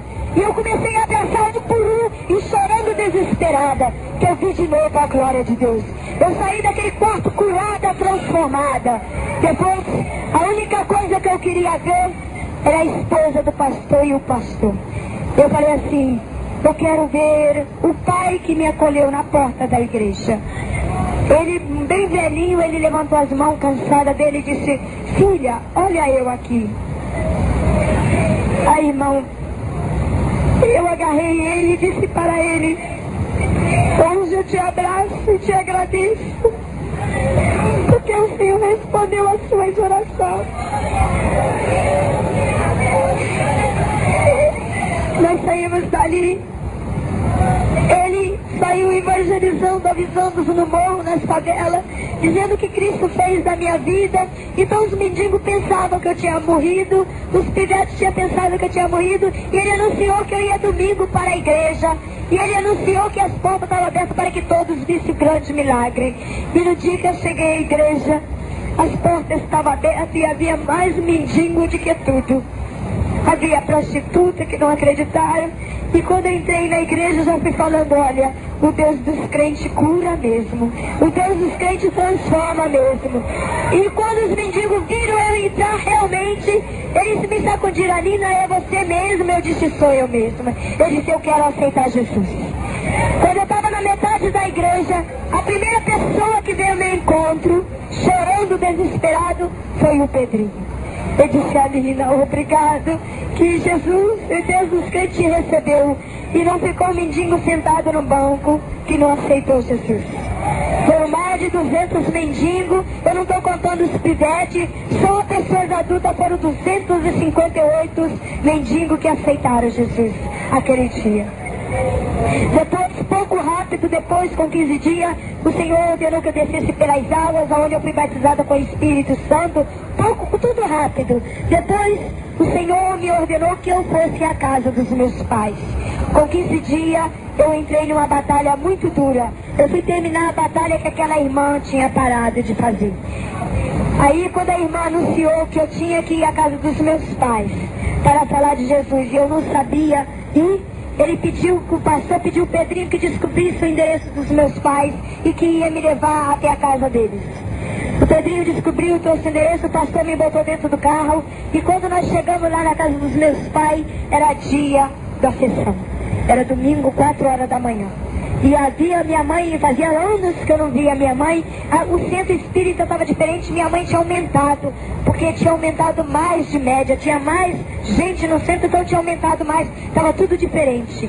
E coisa incrível que o Senhor, o pastor falou assim, Arina, você vai sem medo, porque há uma legião de anjos que está com você. E eu não tive medo. O pastor foi embora e me largou, mas o Senhor mandou que eu entrasse dentro de casa e que eu abrisse a porta e que eu esperasse meu pai. Mas como de costume, o meu pai sempre botava uma corrente e um cadeado na porta e levava para a sessão. Quando eu cheguei lá no cadeado, estava fechado e eu não podia entrar. E eu comecei a forçar e eu falei assim, como é que eu vou entrar? Eu não posso entrar. Aí a irmã vai até rir agora da minha incredulidade que eu falei na hora. Eu falei assim, mas o pastor disse que tinha uma legião de anjos. A eles que quiser que abre a porta para eu poder entrar, que eu não vou fazer força não. Foi isso que eu falei. Mas aí eu olhei e não vi a legião de anjos, eu falei assim, eles que quiser que abre para eu poder entrar. Mas eu acabei de fechar a boca, a corrente caiu no chão. Senhor, realmente eles estavam comigo mesmo, só que eu ainda não podia ver com os olhos da fé. A porta abriu, eu ainda olhei a corrente cair no chão, o cadeado abriu como se tivesse a chave entrado dentro do cadeado. A corrente abriu simplesmente, eu fechei a porta, eu creio, eu tenho certeza que ficou um bocado lá dentro comigo e um bocado ficou lá de fora. E eu fiquei sentada olhando tudo a minha casa de novo, eu numa maior alegria, eu não sabia se minha mãe ia me conhecer, não sabia o que ia acontecer, e eu sentei no sofá, eu vi meus retratos, vi minhas bonecas, vi muitas coisas minhas ainda. Depois, primeira coisa que eu vi, a porta se abriu, a primeira pessoa que entrou foi o meu pai. Eu não aguentei, minha vontade era correr e abraçar meu pai, e o Senhor falou para mim, não faça tal coisa, porque ele ainda não é o seu pai que eu quero. Ele entrou dentro de casa com os penachos, era hora de trancar a rua no centro. Ele entrou com os penachos preto e vermelho na cabeça, uma capa vermelha pendurada, um charuto na boca, os colares preto e vermelho atravessados no pescoço, e entrou para pegar uma vela preta e branca para o trancar a rua. E o Senhor na minha vida para mim. Ele disse para mim, de que seita você é? Seu santo é mais forte do que o meu. Porque o meu não pode fazer isso comigo nunca. Eu disse, mas o meu é mais forte realmente do que o seu. Ele disse assim, peraí, você é de que banda? De que banda? De onde você é? Você é da Maria Negra? De onde que você é? Aí eu disse, eu não sou de nenhuma dessas linhas que você está falando. Eu estou falando que eu sou de Jesus. Aí ele disse assim, você é bíblia? Eu disse que não. Eu disse, você é crente? Eu disse que não. Ele disse, então o que você é? Eu disse, sou lavada e rendida pelo sangue de Jesus. Ele disse assim, peraí menino, olha, eu vou te falar um negócio. É melhor, da mesma porta que você entrou, você sabe que tem uma irmã aí, que tá com a marca hoje na cabeça, e minha esposa bateu nela, porque minha esposa detesta a Bíblia. Quer que eu te conte um caso, que eu? Eu disse, pode contar, mas eu acho que o senhor não vai contar não, porque ela vai dar confusão aí da irmã, o senhor não tá nessa aí do completão. Ele disse, como é que você sabe? Eu disse, tá acontecendo. E eu perguntei assim, quem é aquele papo? Eu sabia que era ele. Ele disse, essa minha filha que morreu. Eu disse, sabe que ela morreu mesmo? Ele disse, morreu. Eu disse, como é que tu tá com ela? Ele morreu, o resto dela tá enterrada ali na frente da nossa casa. E eu falo com ela, toda sexta-feira, o espírito dela, eu falo com ela toda sexta-feira, ela disse, só manda acender a vela, faz alma dela, e vejo também ela dentro de um copo d'água, tudo bem. Aí ele ficou quieto, aí ele ficou parado. Ele já ficou diferente, ele disse, peraí, por que você está me dizendo isso? Eu disse, sua filha se chamava Alina Lírio das Neves. Eu disse, sua filha tinha 12 anos, quando saiu de casa, por uma doença assim, foi internada no hospital de Laranjeira, tal assim, ele foi horário de tal assim, do médico da família assim, eu disse, eu disse assim, aí ele começou, peraí, você não é minha filha não, né? Eu disse, não sei, examina o senhor, será que sua filha tinha essa cicatriz? E fui tirando a minha roupa e fui mostrando ele, disse, algo tá falando pra mim lá dentro que você é minha filha. Eu disse, realmente, eu sou tua filha, que tanto você amou. Ele disse, hoje você tem 15 anos de idade. Eu disse, realmente, eu tenho 15 anos de idade. Ele disse, aonde você estava todo esse tempo? Ele disse, você não sabe entender. Eu disse, a sepultura, disse aos mortos, e eu ressuscitei outra vez, e Jesus te trouxe outra vez para ti. Ele disse, quer dizer, quem faz isso tudo é o Deus dos crentes? Eu disse, ele tem tamanho poder de ressuscitar os mortos para a vida eterna. Ele disse, então peraí, quer dizer que tudo isso que eu fiz, os cabritos, as galinhas, o sangue, todo o sacrifício foi tudo mentira? Eu disse, tudo é mentira. E aí, como é que tu me explica que eu vejo você dentro do copo d'água? Eu disse, é mentira também, que ele quer tua alma. Ele disse, aí como é que você me diz também que eu te vejo você incorporado no corpo e fala igualzinho tua voz? Eu disse, você não sabe que o diabo ele é burro? E quer tua alma? Ele disse, quer dizer que isso tudo é mentira do diabo? Eu disse, tanto que é mentira que eu tô aqui. Ele não disse que eu estava no além? Como é que eu tô aqui? Quer me apertar para ver se eu de carregar? Ele veio e apertou. Ele disse, então realmente, você é minha filha. Aí ele veio e me abraçou. Eu disse, não, ainda não. Ele disse, então peraí que eu vou te abraçar. Quer dizer que tudo isso que você está falando é verdade, né? Eu disse, é verdade. Então eu posso odiar o demônio. Ele voltou, ele enrolou a roupa e as guias que ele arrebentou, enrolou na roupa e chegou ali todo diferente. Eu perguntei, o que o senhor está fazendo? E quando ele voltou de paletó e gravata. Ele disse assim, ué, crente não usa paletó? Eu quero ser crente. Aí ele aceitou Jesus. Aleluia. Ele aceitou Jesus. Aí foi na hora que nós se abraçamos, foi na hora que nós choramos, foi na hora que eu agradeci a Deus pelo contato com meu pai, e poucos minutos depois apareceu minha mãe.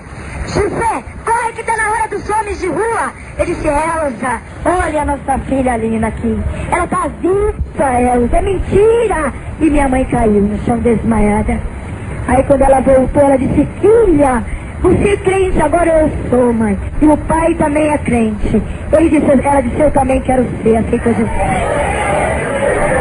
Aí meu pai falou assim, e agora? Como é que nós vamos falar agora para 400 e poucas filhas de terreiro que nós agora somos diferentes? E ele disse assim, aí meu pai falou assim, pode deixar a Elza que eu resolvo o problema. Eu agora odeio o diabo. Ele vai ver agora o poder que existe nesse Deus. Ele pegou a Bíblia, pediu licença, eu agora posso tocar na tua Bíblia, filha? Eu disse, pode, tanto pode que eu estou te dando ela de presente. Ele pegou a Bíblia, ele pegou um livrinho de São Caetano, que lia sempre no centro espírita, ele pegou o livro de São Caetano, botou dentro da Bíblia e foi de terno, paletó, gravata e foi entrou. Quando ele entrou, tem o Zogão. O Zogão é aquele que bate o tambor dentro da macumba, que faz a preparação do ponto para cantar para os demônios. O Zogão repicou lá o tambor, quando ele entrou, ele disse, o Zogão falou, olha, o pai hoje tá do jeito que o diabo gosta.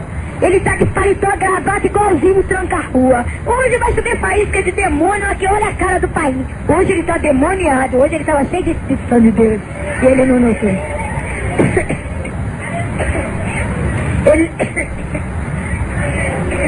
Ele notou.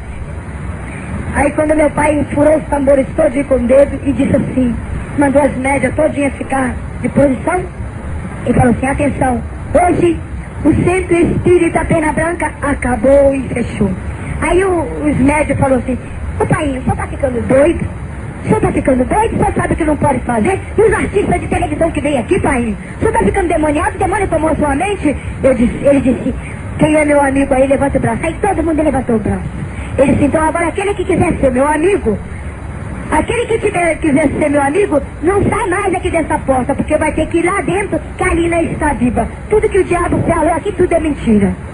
Aí quando falou que eu estava viva, o centro de macumba ficou vazio. Foi lá ver. A única coisa que eu falei, aceita Jesus, que o seu amado Salvador.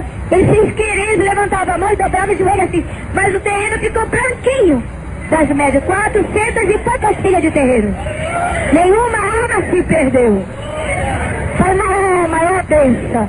Depois aí, no dia seguinte, o pastor, os vizinhos que tinham visto aquilo que aconteceu com a vizinha em frente à minha casa, foi ver o que estava acontecendo, chegou lá e falou, olha, dona Hilda, minha filha está de volta. E os vizinhos também aceitaram Jesus, que viram o que Deus tinha feito mesmo na minha vida, o desespero que havia ali naquela casa, e agora Deus estava operando. Quando o pastor veio no outro dia, estava aquela imensidão de roupa de diabo queimando. O próprio meu pai estava queimando tudo de diabo. Aí chegou o pastor. Chegou o pastor de carro para ver o que tinha acontecido. E eu já estava cantando corinho com todos os médios do terreiro. Eu estava ensinando eles a cantar corinho. Quando eles chegaram, o fogo estava caindo de repente. O fogo estava caindo ali no meio dos médios. Depois, aí ele falou assim. Aí depois aí os médios estavam cantando lá, aqueles cantavam ponta de macumba, e agora estavam cantando fogo cai, o diabo não tem poder com o povo de Deus, e o fogo estava caindo, o pastor falou assim, Alina, você ganhou essa igreja todinha para Jesus? Eu disse, Senhor, Jesus tem poder. Depois aí o meu pai falou assim, eu apresentei um pastor para o meu pai, aí o meu pai estava de paletó e gravata, aí o pastor falou assim, tudo, o senhor já está parecendo um pastor? Aí ele disse, olha pastor, eu quero entregar o imóvel do Centro Espírita para o senhor, para derrubar essa casa de demônio e construir uma igreja aqui de crente. Meu pai destruiu tudo em pouco tempo, construiu a igreja. Teve que aumentar mais, porque essa média de 400 e poucas médias de terreiro encheu a igreja. Eu teve que aumentar mais. Depois a minha mãe estava lá comigo e minha mãe falou assim, Alina, eu não sei o que é que eu vou fazer, mas eu tenho que fazer algo agora que estou quente. E eu já sabia o que é. Eu disse, o que é, mãe? Vamos na casa da nossa vizinha de frente, a casa da irmã que foi pregar de Jesus, onde a Clara tinha batido. Aí ela foi à casa da vizinha, os filhos lá dela já estavam esperando todo mundo, tinha um grupo de irmãs. A irmã já estava esperando porque o senhor já tinha revelado que minha mãe ia lá. Nesse dia, quando nós batemos na porta, aí a irmã veio abrir a porta, Dona Elza, paz do Senhor. E ela disse assim, já falei, Dona Elza, que Jesus tem um plano na tua família, mas com todos os médios. Minha mãe abraçou com ela. Minha mãe pediu perdão a ela. E eu, como eu pulei da alegria, foi um dia de festa, irmão, naquele quintal. Nós ficamos uma semana de festa. Uma semana de festa. O centro de Macumba, que morava aqui perto da casa da minha mãe, tiveram que embora, que não aguentaram o poder do povo de Deus. Depois aí o pastor falou assim, bom, Alina, agora eu entrego você de novo para os pais que você encontrou, então o seu pai adotivo vai embora. Aí eu fiquei, ai, do lado dos meus pais, minha mãe pediu logo batismo pelas águas, e o pastor não perdeu tempo para batizar minha mãe. Depois minha mãe teve das águas poucos dias também, foi batizada com o Espírito Santo. E minha mãe falou para ela, Jesus, que queria ganhar nada para o Senhor Jesus. E eu não sabia o porquê que ela tinha feito aquilo. Na tarde, depois de 15 dias que minha mãe tinha convencido, nós fomos na igreja, que era dia de aniversário da mocidade. E eu estava cantando um banco de mocidade, que uma senhora que vindo de São Paulo, o Senhor levantou ela do banco e levantou e disse para mim o Senhor. Mas o Senhor uma vez falava para mim, eis, filha querida, eis que me agrado de tudo que você já fez. Porém agora você está preparada para a batalha, mas lembra-se, erga o seu ombro no meu. Lembra-se, não chore, porque irei colher da sua casa uma rosa e um cravo para a minha seara. Aí eu estava falando assim, lá no banco, quem é que vai partir? Aí o anjo do Senhor falou no meu ouvido, queres saber? Eu disse, quero. Ele disse, será seu pai e sua mãe. Ah, quando ele falou isso, eu larguei e disse, não, meu pai e minha mãe tu não vai levar. E saí brincando e fui para casa. Cheguei lá e o anjo virou para mim e falou assim, porque tu desobedecesse e for o rebelde malcriada pelo meu Senhor, tu só tem 15 dias para despedir da sua mãe e 15 dias para despedir do seu pai. Eu não cheguei a ficar 2 meses com ela. Ai, irmão, foi duro demais. Eu olhava todo dia na folhinha e eu via que minha mãe não parava um minuto dentro de casa. Minha mãe só entrava dentro de casa meia-noite. Ela dizia, dentro e antes de eu partir, eu quero ganhar 1000 almas para Jesus. E minha mãe não parava. E ganhou mesmo, irmão. Ganhou alma, mas alma mesmo para Jesus. Ganhou muita alma mesmo. Mas alma mesmo. E ela não tinha medo. E eu falava, mãe, a senhora não fica um minuto dentro de casa com a gente. Às 6 horas da manhã, 5 horas da manhã, eu já estava na rua, falando de Jesus. Ela ia para a praça e ganhou ela mesmo alma para Jesus. Depois, quando estava faltando poucos dias, o Senhor, ela foi para a igreja e eu não fui nesse dia. Ela foi para a igreja, despediu de todos os irmãos, falaram para os irmãos que estavam com alegria no coração, que iria fazer uma grande viagem e que pediu o pastor que zelasse mais uma vez de mim. Já está terminando o testemunho, já, irmão. E depois, quando minha mãe chegou em casa, junto com o pastor, minha mãe mandou meu pai falar assim, José, vai lá dentro e chama a Alina para mim. E eu voltei para a minha mãe, e quando eu cheguei para ela, usada por Deus, me deu um chicote e falou assim, filha, não chore, porque o Senhor tem uma obra contigo, e não fica assim. Eu abracei ela e ela disse assim para mim, filha, não fique desta maneira. E eu disse, mãe, não vai. Ela disse, eu tenho um hino que tem nesse disco aqui. Ela gostava de todos os hinos. Mas tem um hino aqui, quando eu partir do mundo aqui, não lembrarei das lutas daqui. Está aqui nesse LP. Eu não canto em igreja nenhuma. E antes dela partir, ela falou assim, canta o meu hino da vitória. Aí eu cantei esse hino para ela. E ela foi entrando para o quarto, irmãos. Ela disse assim, enquanto você tiver fôlego, canta esse hino. E meu pai entrou para dentro do quarto com ela e eu continuei cantando. Eu sabia que ela ia partir aquela noite. Quando a porta era 00:40, a porta do quarto se abriu e eu já estava dentro do quarto. Minhas irmãs já estavam do lado e meu pai falou, filha, o Senhor cumpriu aquilo que ele havia prometido. Sua mãe dormiu no Senhor e cantando o hino da vitória que tanto ela amava. Quando eu cheguei num quarto, que eu vi minha mãe deitada ali naquela cama, do mesmo jeito que ela veio da igreja, com um semblante totalmente diferente, eu não tive mais palavra para me falar. Não podia eu cantar mais, que ali vendo naquele momento ela não iria ouvir. E eu me tranquei uma vez, eu não vi o funeral, eu não vi nada, ninguém me viu aqueles dias. E eu me agarrei demais com meu pai. Quando estava faltando poucos dias para o meu pai partir, ele foi na cidade e comprou um terno novo. E quando nós estávamos indo para a igreja, quando eu estava completando os 15 dias que o Senhor havia prometido, ele parou no caminho e falou, ele não era batizado com o Espírito Santo. Ele falou assim: Alina, o Senhor não vai me levar. Eu disse: por quê, pai? Porque eu ainda não sou batizada com o Espírito Santo. Ele só vai me levar no dia que eu for batizada com o Espírito Santo. Mas mesmo assim eu vou te pedir uma coisa. Não é de costume a nossa igreja sentar homem com mulher. Hoje, quando nós vamos ceiar, e você deixa que eu aperte a sua mão até que eu perca as minhas forças. E nós fomos. Quando nós chegamos na igreja, que ele foi sentar no banco, o Senhor batizou ele com o Espírito Santo. Aí eu falei assim: pronto, pai. Eu agarrei ele e eu comecei a falar em mistério com ele. Eu falei: pai, hoje o Senhor vai partir, que o Senhor batizou o Senhor com o Espírito Santo. E nós tomando a ceia, quando ele virou o cálice, ele me chamou correndo e me agradeceu. Pediu perdão por tudo. Ele falou assim: filha, ainda bem que Deus me cobrou caro, mas eu vi a salvação de todos, minha família. E ele apertou a minha mão, foi apertando até que perdeu as forças e caiu no banco. Eu, mais uma vez, eu voltei para casa e fiquei desesperada, 4 dias ali brigando com o Senhor, e até que o pastor voltou de novo. Naquela porta daquele quarto ninguém abria, ninguém falava comigo. Até que o pastor veio e bateu na porta, eu perguntei quem era, e disse: Alina, sou eu uma vez mais, o seu pai adotivo. Eu me agarrei a ele, irmão, como se eu tivesse som. Eu falei: pastor, minha última vez que minha mãe despediu de mim foi no hospital. Agora eu despedi dela para a vida eterna. Mesma coisa, meu pai. Ele disse assim: você não está só. Ele falou para mim: Alina, o Senhor mandou fazer 2 palavras para você. E você irá escolher agora o certo. Qual é o que você queria para o seu pai?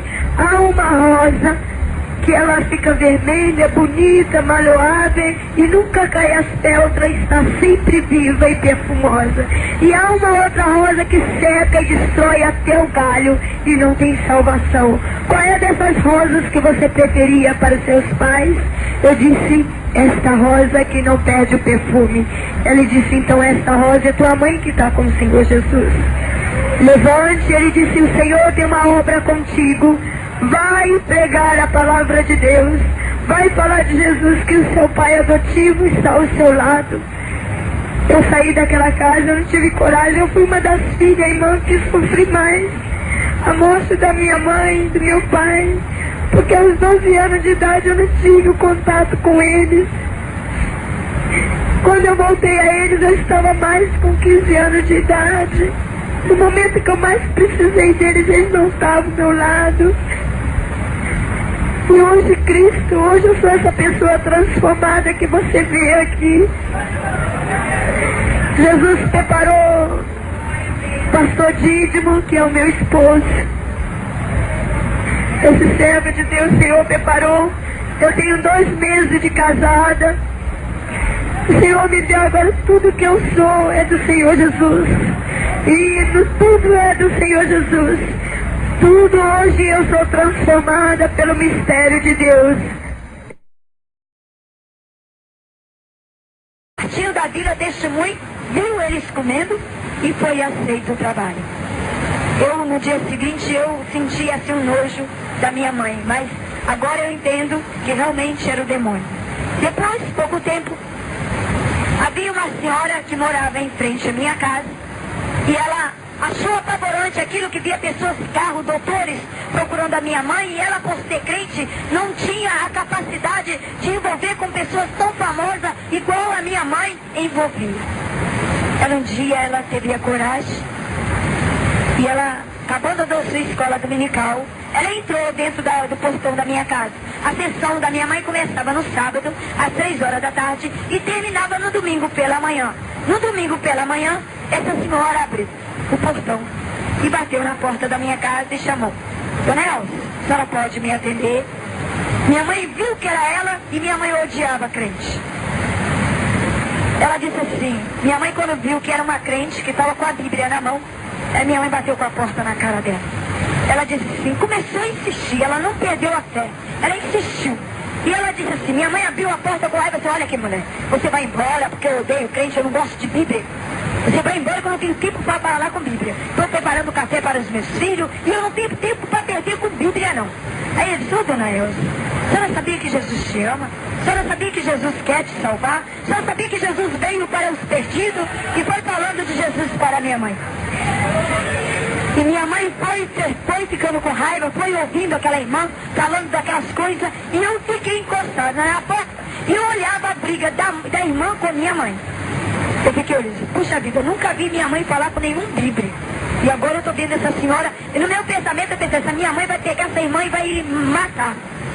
E aquela irmã pregou para minha mãe de um suor cair no rosto.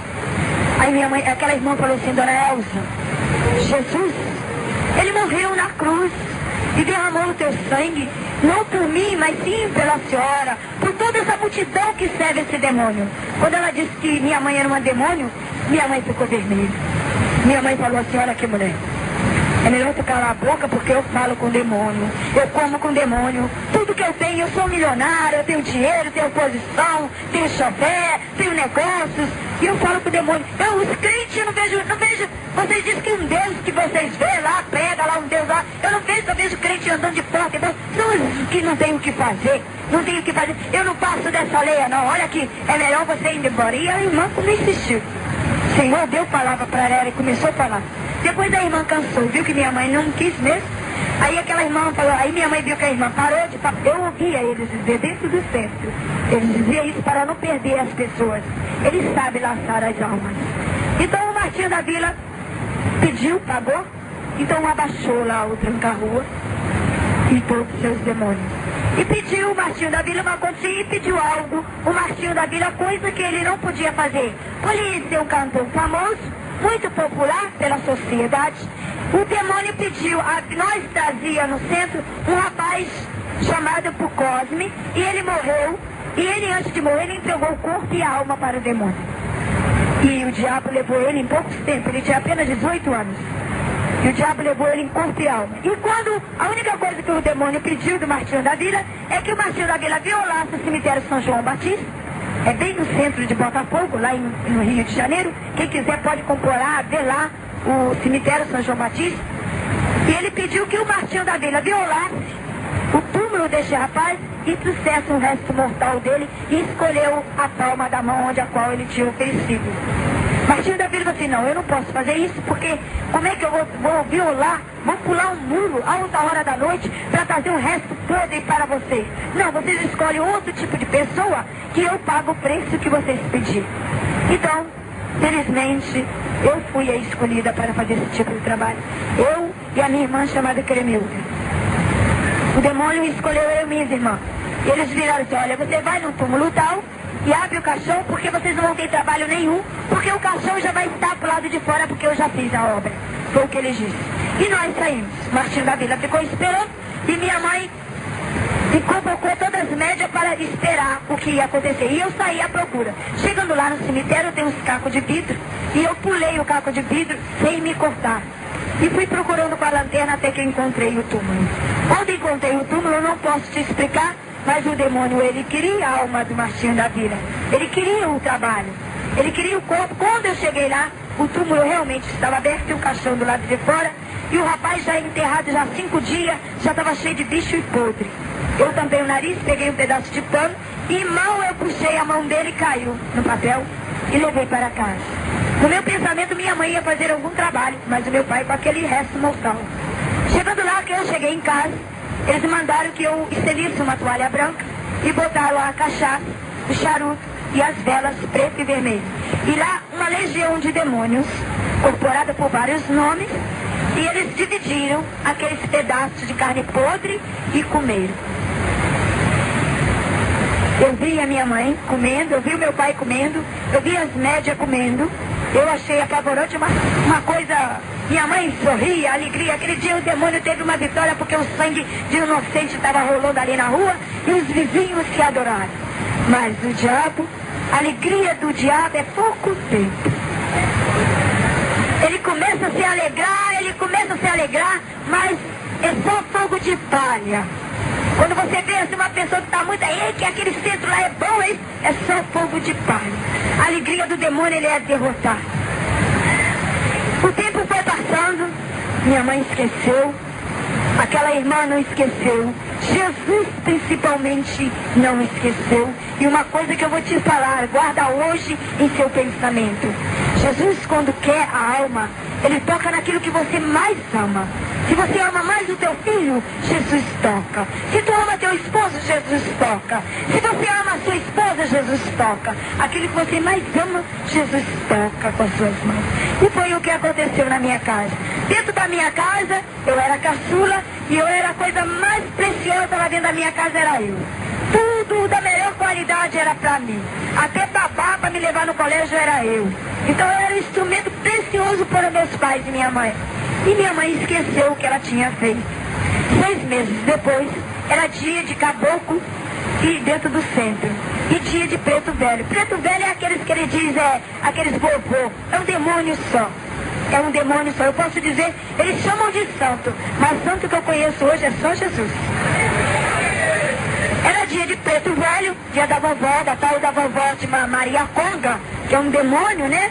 Era dia da tal da vovó Maria Conga. Então minha mãe fazia, era dia deles. E minha mãe fazia numa todo o centro espírita, quando é dia dos caboclos, dos pretos velhos, eles fazem uma comida com quiabo e carne moída, e faz aquela comida, aquela panelada, e nós somos obrigados a sentar no chão e comer junto com os diabos.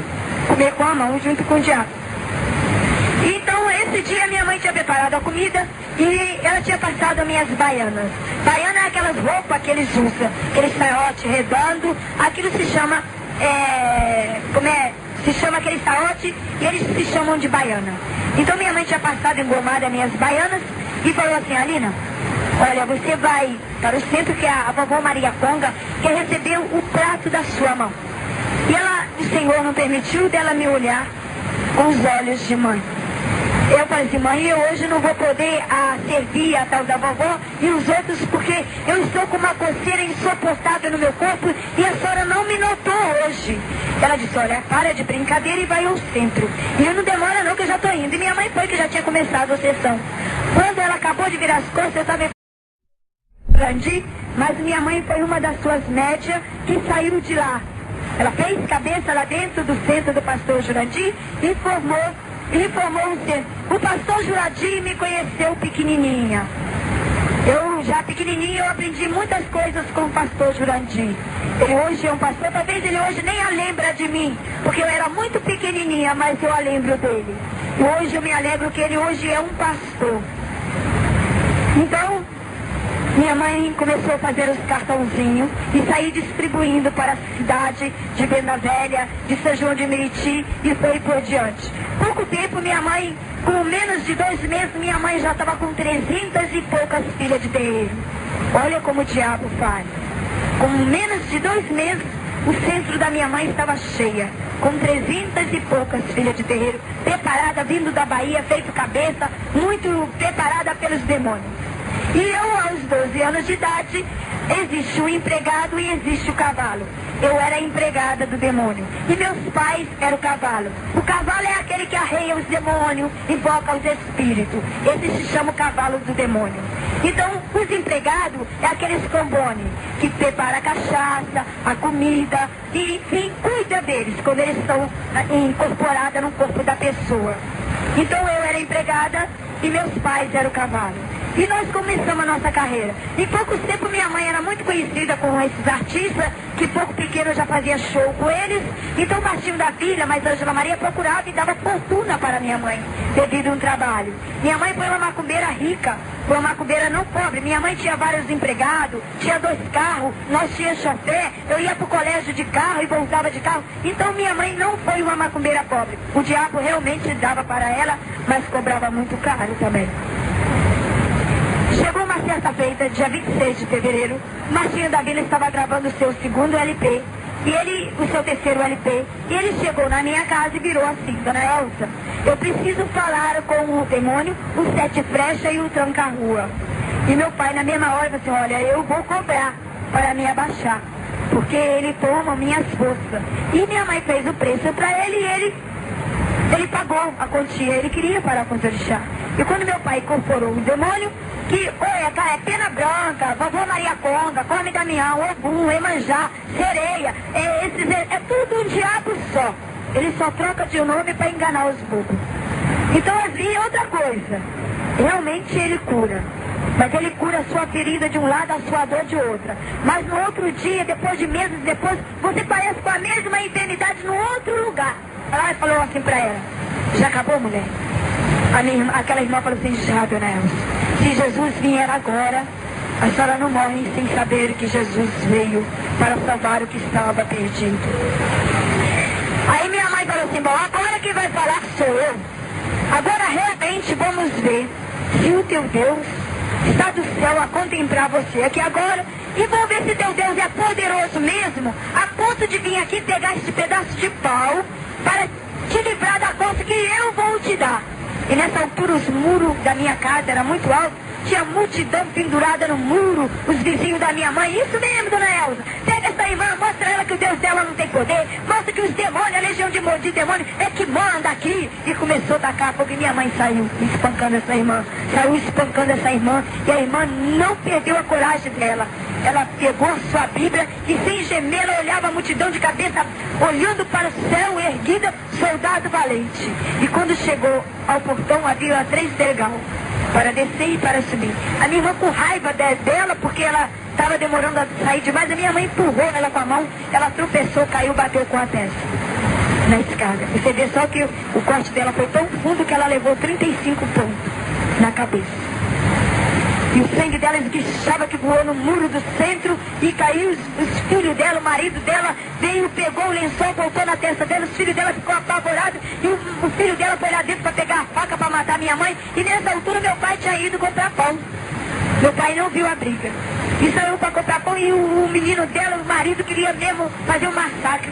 E aquela irmã toda lavada de sangue, ainda tonta, quase de manhã, falou assim: não, filho, não faça tal coisa.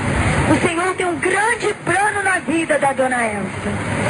Minha mãe, vendo ela falou aquilo, minha mãe ficou mais revoltada ainda e disse: olha aqui, mulher, você vai agora, fala com aquele seu e mostra a ele o que eu fiz com você.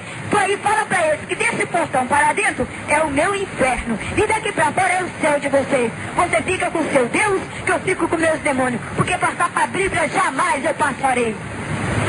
Ela disse: Dona Elsa, ainda não acabei de ler a palavra de Deus. A irmã estava toda lavada de sangue.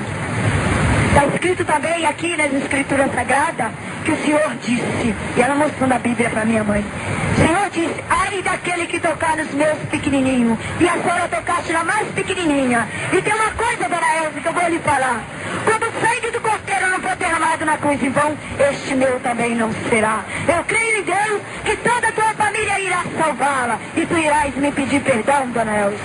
E o filho dela levou ela para o hospital. E quando aquele dia foi